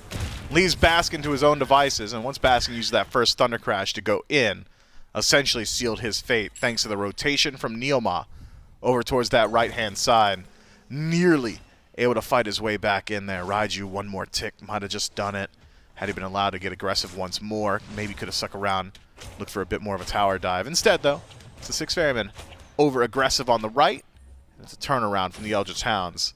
A similar trajectory as we had seen in Game 1. This time, though, things a little bit more lopsided so far as farm is concerned. Experience even, gold not so much. Yeah, it is definitely a noticeable lead there for the Ferryman, despite losing out on that first blood. The neutral farm, been in favor of them. The small skirmishes, at least a small pressure, right? You show up to mid camps and it's a 2v1 and BennyQ can't step up. You show up to the shield buff and it's a 3v2 and you have a question about whether or not you want to step up. So really Cyno not necessarily driving a ton of pressure. He's not trying to force ganks necessarily, but he has made his way. He's probably traversed the length of the map laterally at like 4 or 5 times at this point, just trying to be there for every set of neutral farm that he can be. Aror, though, he's under some pressure immediately. Gonna try and get out, and does successfully do so. Yeah, a lot of commitment and damage there from the Eldritch Hounds, but majority of ultimates held on to. It's just Benny that channels his there. And that cripple from Benny, I think, going to have a knock-on effect for the rest of this game. Being able to deny Horus 50% of his kit at any given moment will make it even more difficult for the Styx Ferrymen, who should struggle regardless to initiate even more so. Once Benny's able to make contact there, CycloneSpin up to the air. Able to take that one away, I believe, but doesn't have it for steal now. No Astral Barrage, and Gold Fury just going quick. 8 minutes and half HP. Blink in from Cyno forces all of them away from the objective and just makes time for his team to join in on the engagement. Will be a 1-for-0 thus far, but NeilMah, he'll get traded back. And I'll make it a 1-for-1. Jungle for support, though. You'll take that if you're the Hounds. He will. Can the Styx Ferrymen get anything done elsewhere? Baskin. Plenty of damage to share with Ducky. Both ultimates traded in the soul lane. But only one of them's got a whole lot of sustain, and that Pythagoras piece is going to put in the work here. Oathhh does not pose a whole lot of threat to Baskin at this point, not without the ultimate, and even if he had it. Beads maintained by Raijin means there's not a lot he could do besides just confirm that blue buff. So good on Oathhh. Finds his kill on left, ults over, collects his farm, keeps things rolling. Maybe most importantly, finally able to grab some of that neutral farm for himself, right side mid camps. Confirmed.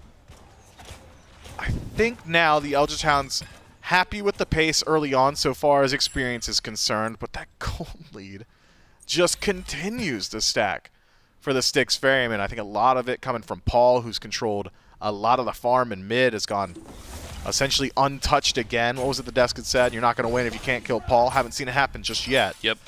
It'll become a little bit easier as the game goes on. Namely, once Oathhh gets a little bit more damage. Doom Orb's a great start. One of the most statted magical damage items that you can get this early on, but it's expensive. It seems to be a pretty expensive build altogether for Oathhh. Yeah, I mean, I think a big thing is it feels like you've let Paul feel safe. In this game 1, he was going for the breastplate second, and now he doesn't feel the need to. He didn't go it in game 3. He doesn't go it in game 4. He doesn't feel like he needs that safety as early as second item. And granted, Oathhh is on a pick that wants to scale a little bit as well, but maybe that's the cue if you're NeilMah or if you're Ducky to try and make an early rotation over. I feel like shutting down Paul is going to get harder once he builds that defense item and once he is, surrounded by his team in these team fights. Or once he gets second relic as well, which he should have on next back. Has always had those beads. Now with the Divine Ruin, denies a little bit of the self-sustain on the side of the Eldritch Hounds, so the healing from Neil takes a hit, the self-sustain from Benny, as well as that lifesteal from Soul Eater once he decides to finish that one up just now. I mean, there's not going to be an easy point to deal with Paul. I think the desk does do a good job highlighting, though, that once you close gap on Paul, the hard part is done. there's not a lot of peel on the side of the Styx Ferrymen. Again, it's single target CC from Aror or Taiko drums, and that's it. And if you're using Taiko drums for peel, that's a great resource burn by the Eldritch Hounds. So we'll see whether or not Paul's reign of safety will continue, but 11 minutes of it, I mean, teams have lost to that. What do you think about this build from Cyno? It's been a while since we've seen the Nemesis and seen a little bit of this Atalanta's on other characters, but Nemesis especially feels like, you know, you can either go ability or auto attack. Where do you feel like Cyno's going?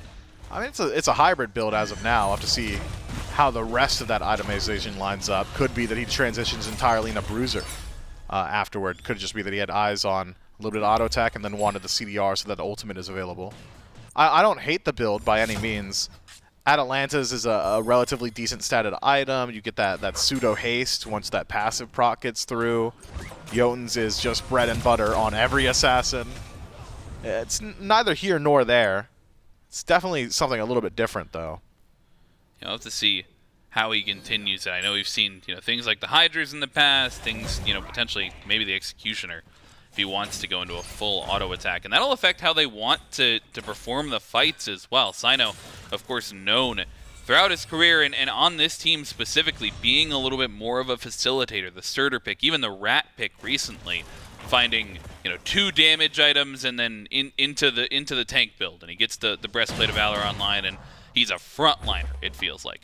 And this, you know, not only a pick that we don't see very often, but a pick that I would think struggles to fit into that facilitator style. And once we get to the team fight stage, the Styx Ferrymen are going to have to look to fill that gap as Cyno is going to struggle more to be in first, perhaps. Yeah, I mean, Cyno's got a few avenues available to him once the team fight phase starts. Either act as a solo agent and try and threaten the back line between Benny and Stu, or just walk behind Aror, wait for Fracture, and say, all right, that guy you just hit no longer has defense. You're welcome. Well, let's pray we have the damage output to deal with him before he touches the ground again. So a few avenues available. We'll have to see. Yeah, Blinken from Oathhh. We'll have to see if he has the damage on the left-hand side. Off the mark with the slow, and Aurora uses the ultimate, so everything ends up safe around that side. And for all the, you know, little tinge of aggression that we saw early, Gold Fury was picked up at 8 minutes once upon a time, but everything seems to have slowed down a bit. This gold lead really hasn't ticked either way. It's been pretty stagnant, maybe a little bit forward for the Styx Ferrymen.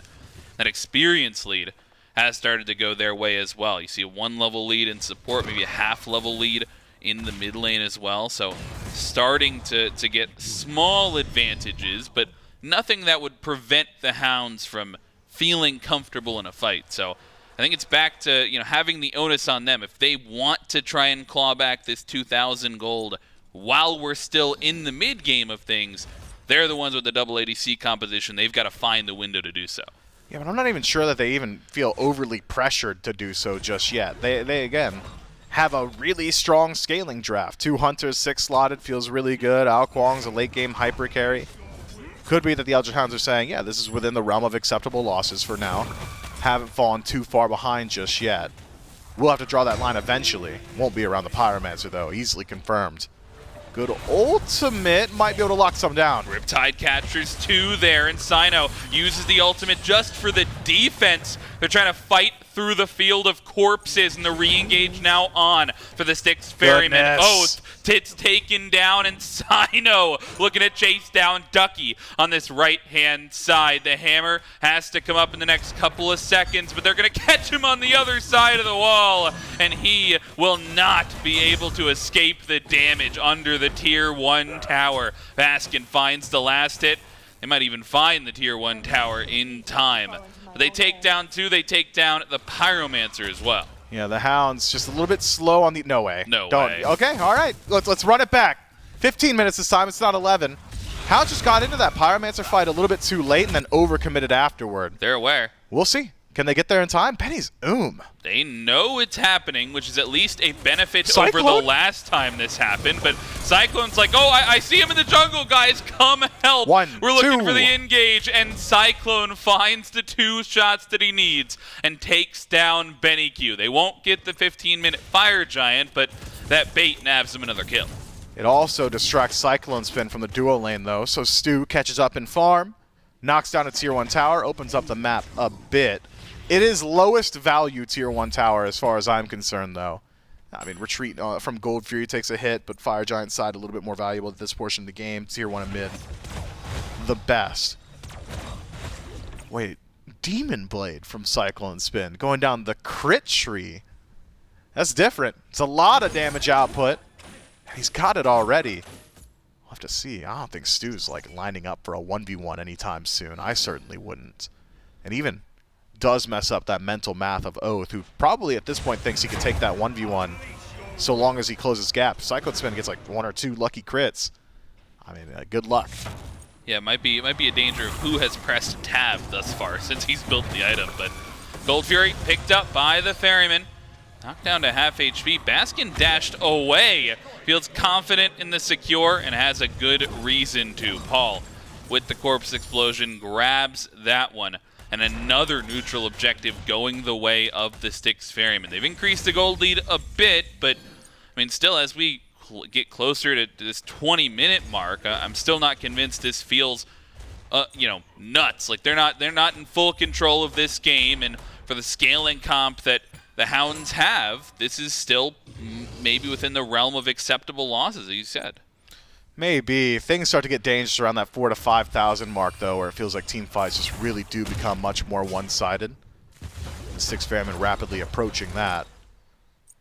Significant grouping from the Chaos side. Seems to me they're willing to take the fight around the Stygian Beacon. Eldritch Hounds struggling to retake space here. Stu's got ult out. Blink in from Cyno, and Stu holds the ultimate and will get punished for it. He uses at the end too. He loses the cooldown and the life. Cyno, though, he's pushed up almost alone until his team joins him, and the CycloneSpin grabs a double kill. A 1 for 2 thus far, and keeping NeilMah contained is Baskin, trying to push him down with the damage. Watch but out. Oathhh now, he's landed, looking to join the fight, but can't fight into 4. Another favored trade for the Hounds. They'll grab the Tier 1 as well. Yeah, Ducky steps up, thinks twice once that Raijin connects.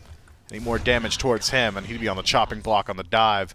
Great fight for the Styx Ferrymen once more. Cyno just asking the question, yo, Stu, you ready to ult? And Stu misses that hurdle, gets knocked down. The global presence from CycloneSpin, even if the ult gets him some distance, likely would have secured the kill. Ducky, though, might have something more to say. Yeah, they know that he's here. The wall gets removed, though, Did he hammer? by the Pyromancer. He hammers for damage and has no recourse to get out. The Pyromancer walked over the wall and removed it from the field of play, so he doesn't have that piece of map to use. Luckily, though, that kill makes a little bit of space. This might be what the Hounds were looking for. The secure is there, and they grab themselves the Pyromancer. 1 for Pyromancer trade thus far. The Styx Ferrymen, they're on the chase. NeilMah, he's trapped against the wall, and a bunch of relics get burned as well. A relic graveyard for the Hounds. That might open up a window on this right-hand side for the Ferrymen. I mean, these are some of the highest value Taiko drums we've seen from Raijin so far this phase. 2, 3-man taunts, pulling in, burning beads every single time, all the way from downtown without even putting himself at risk. Yeah, I agree. Grab a Stone of Binding. You're hitting so much CC, why not? Styx Ferrymen in a real good position. Baskin essentially unchecked throughout this entire game. Paul essentially unchecked as well. 5 affected kills between the two of them. Only 1 death, and the Styx Ferrymen now in the team fight. Starting to show that maybe you don't need a whole lot of CC. If Baskin's just got a little bit, he does a lot with it. Fire Giant, though? You think so? I don't think so, but I didn't think so at 11 minutes in game number 3, and they did that anyways. Apparently the Eldritch Hounds, they think so. They're picking it up, and it's already down to half HP. Maybe looking for the re-engage, and the Ferryman, they've trapped NeilMah. Or NeilMah's trapped himself. Baskin finds the support, and Oathhh, he's looking to get out as well. Blink is on time, and Stuart uses the ult this time. The distance is just barely good enough to keep him alive for the time being, but I don't know if it's good enough to keep BennyQ as safe. He'll fall for the second on the gray screen now for the Hounds. And the Ferrymen, they step up to the objective once again, this time in defense, and they take down 2. Yeah, that Fire Giant pool reeks of desperation from the Eldritch Hounds. Weren't quite privy to exactly where the Ferrymen were, maybe weren't expecting that fast of an answer. Ferrymen were en route themselves. Fire Giant will go over to the Chaos side. 0 defense from the Eldritch Hounds. All 5 of the Styx Ferrymen nearly at full strength too. Beads on Paul going to be back up in about 20 seconds. The only relic expended in that team fight is Cyno's Blink. And it still is a clean win. And the Hounds can do as much as they can on map for the next 30 to 40 seconds, but after that, the Styx Ferrymen will be asking the questions on defense. How do you guys deal with wave push? How do you feel about Outwash poke? How do you feel about CycloneSpin's globals? I'm not sure the Eldritch Hounds have got a simple answer for it. Normally, I'd say the longer the fight, the better, because NeilMah's got so much sustain, but it's matched by Horus on the other side, plus Fire Giant, plus massive lead. And there's so much gold left on map to collect that even saying, oh, at least we maintained our birds, is not exactly a win for the Eldritch Hounds. Because the Ferrymen are so far ahead and there are still 4 towers standing, I think the Hounds might want to defend on one of these tier 2s before the Ferrymen can collect them all, then spend that gold. Well, at this point, it's safe to say that the lead is very firmly not within acceptable losses for the Eldritch Hounds. They're 6K, maybe 7K down at this point. The experience, a lot of members level 20 for the Ferryman, but a huge wall from Ducky. And the engage is not there to follow it up. He'll try to get up into the air, and he will be successful. A sort of a soft engage, but look for the Horus ultimate after the fact. It's in onto the Phoenix, and the fractures onto NeilMah. Good River's Rebuke, but a great Phantom Shell gets everybody out of dodge. And the ultimates come through, needs one more shot to hit, and will not fire it. Finds damage elsewhere, as all 5 members still here for the Styx Ferrymen, waiting on a wave to push this one down. Resustaining a bit with the help of Aror. Cyno nearly back at fighting strength. Still has that blink. Could be surprising how much damage this Nemesis does if he can find a target. Paul finds the ultimate, makes the space for the Ferryman to step in, but the Phoenix is not falling fast. It's only down to half. And the space now, though, Oathhh, he's in, and he finds the execute onto Aror. CycloneSpin up too far, gets punished for his positioning as well. And a 2 for 0, make it a 3 for 0, as Oathhh finds a double kill and a second double kill onto BennyQ. 4 fall, and despite taking the Phoenix, the Hounds fight back. We'll see. Paul jukes out the Anvil of Dawn, but not the Wall Hammer. Here's the thing, though. Ducky doesn't do a whole lot of damage just yet. We'll have CC again shortly, but BennyQ has decided that Oracle's a little bit better use of his time. I think CycloneSpin's decision there to say, hey, I'm not making it out of here alive. I don't have ult, and rollout's not exactly going to get me all that far. Besides, I'll just go ahead, dash in on the Phoenix. Guarantee we at least knock down that bird. A significant win, considering the Eldritch Hounds' best answer is a tier 2 tower on left and a tier 1 tower in mid. The Hounds have done as much as they can off the back of a phenomenal defense, but even then, having the base broken this early in the game, pretty significant. I think the Styx Ferrymen likely capable of continuing their siege regardless. Maybe a tier 2 push in mid, pressure out the jungle. That said, though, the gold lead has been cut a fair deal. Eldritch Hounds maybe now start leveraging a bit more of their initiation. Ducky and NeilMah a bit tankier, spectral armor finish, so all that crit that CycloneSpin's elected to go towards mitigated a bit. We'll see. This next team fight, perhaps the closest we've seen all game. 2 important things on the map still for me. The first one, that left Phoenix, the most valuable Phoenix on the map. It's going to be tough to keep somebody over there and try and have those waves pushed, that's to be sure. The second, Paul, still deathless. They take down 4, cannot put down the Outwash. He even holds on to his relics throughout the entirety of the fight. You heard Trelly on the desk. If you are going to win this game, you have to kill Paul. And so despite the immense effort on the defense, and for how even now the fight may be in these next couple of minutes, he has still got to have a target on his back if the Hounds want to fight into this. Now, it's the Styx Ferrymen playing with Titan, controlling where exactly the Eldritch Hounds are allowed to go.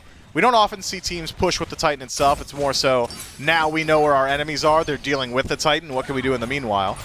It's Primal Fury for the Styx Ferrymen. Make it a little bit easier on this next Fire Giant, which is spawning very shortly. Afterward, perhaps even a team fight in the jungle if Ducky gets his way. I like this from the Hounds. Seeing if they can maybe catch a rotation in, but they gotta be worried about their Titans soon. Fire minions pushing into the base here, and will do a little bit of damage to this Titan, but there might not be time to back. Fire Giant picked up by the Styx Ferryman, could be a bait. Have to be careful on the step up here as Ducky finds the initial wall stun, and Cyno's immediately into the back line. Doesn't take any damage though and deals out a ton. The snipes are through and Cyclone finds Oathhh to start the fight. Baskin with the taiko drums chases down Stuart, and everybody from the Hounds is forced out of the fire pit, but they're still in the area looking to fight back. Fire Giants going quick. They might be in the area, but they got to get there faster. Ducky in, finds 2 with the stun. It's just going to be a steal attempt, it looks like to me. Could be a coin flip.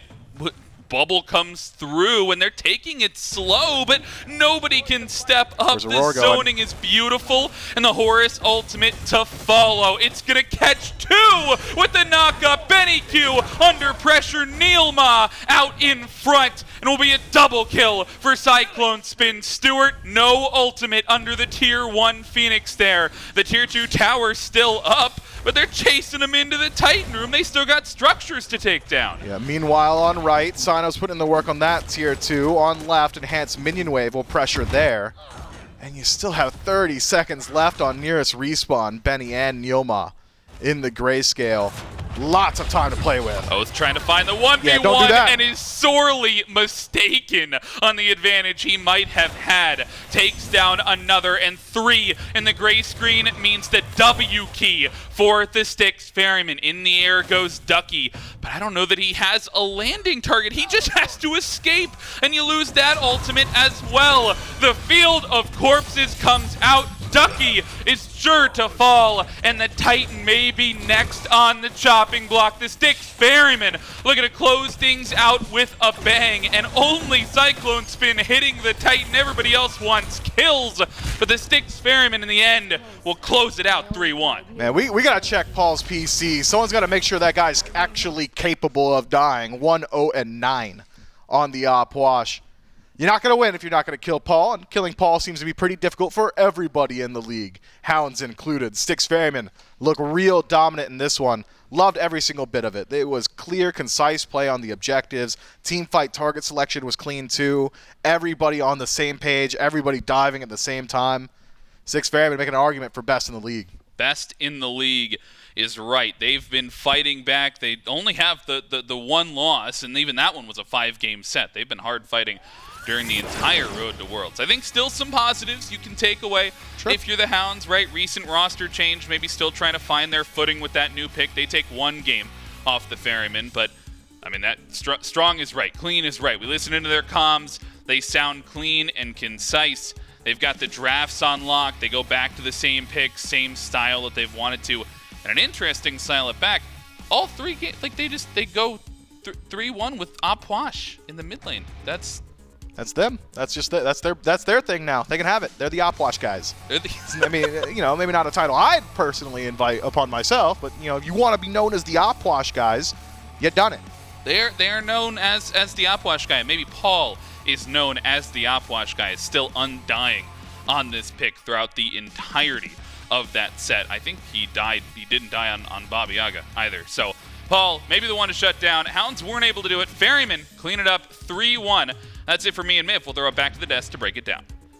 Yeah, in 4 games, and even with one of those games being a loss, a single death the entire day for Paul over there in the mid lane of the Styx Ferrymen. So difficult to not only kill this player, but to really shut down this Styx Ferrymen team. The Eldritch Hounds not able to do so in game number 3. Styx Ferrymen continue their onslaught here at the top of their division with a big win now over the Eldritch Hounds, putting themselves just a little bit closer towards the end of the phase. Still a couple of weeks left to play, still some more big matchups here.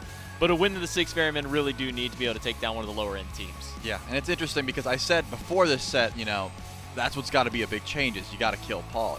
Even though they didn't kill Paul, he was under a bit of pressure. It wasn't like Paul was the one just carrying this game away. The Raijin looked absolutely disgusting. Baskin was popping off. CycloneSpin, of course, put Rama in his hands, and he's going to be on point with these snipes like he was for the entirety of this game. I believe Baskin and Cyclone had all the kills up until that end. Like that was pretty much what was going on for the, I was going to say with the carries, but with the carry and the solo, who's essentially a carry on this Raijin. Yeah, the carries in this game. So, despite the fact that Paul goes undying, it did have a ton of damage, as you would expect. This time around, just about everyone on the Ferryman was firing on all cylinders. They wanted to get out of here 3-1. They did not want this, to continue, and they made sure to shut this set down. And I think, I didn't imagine this Alquang was going to be that fun of a pick into this much burst damage. Oathhh found some ways to try and fight, but even this fight in general, oh my, this is what I was talking about. I think Cyno just has such a good matchup into Alquang with his Nemesis, right? Why would you even take that 1v1? The shield is going to make sure you get out-traded.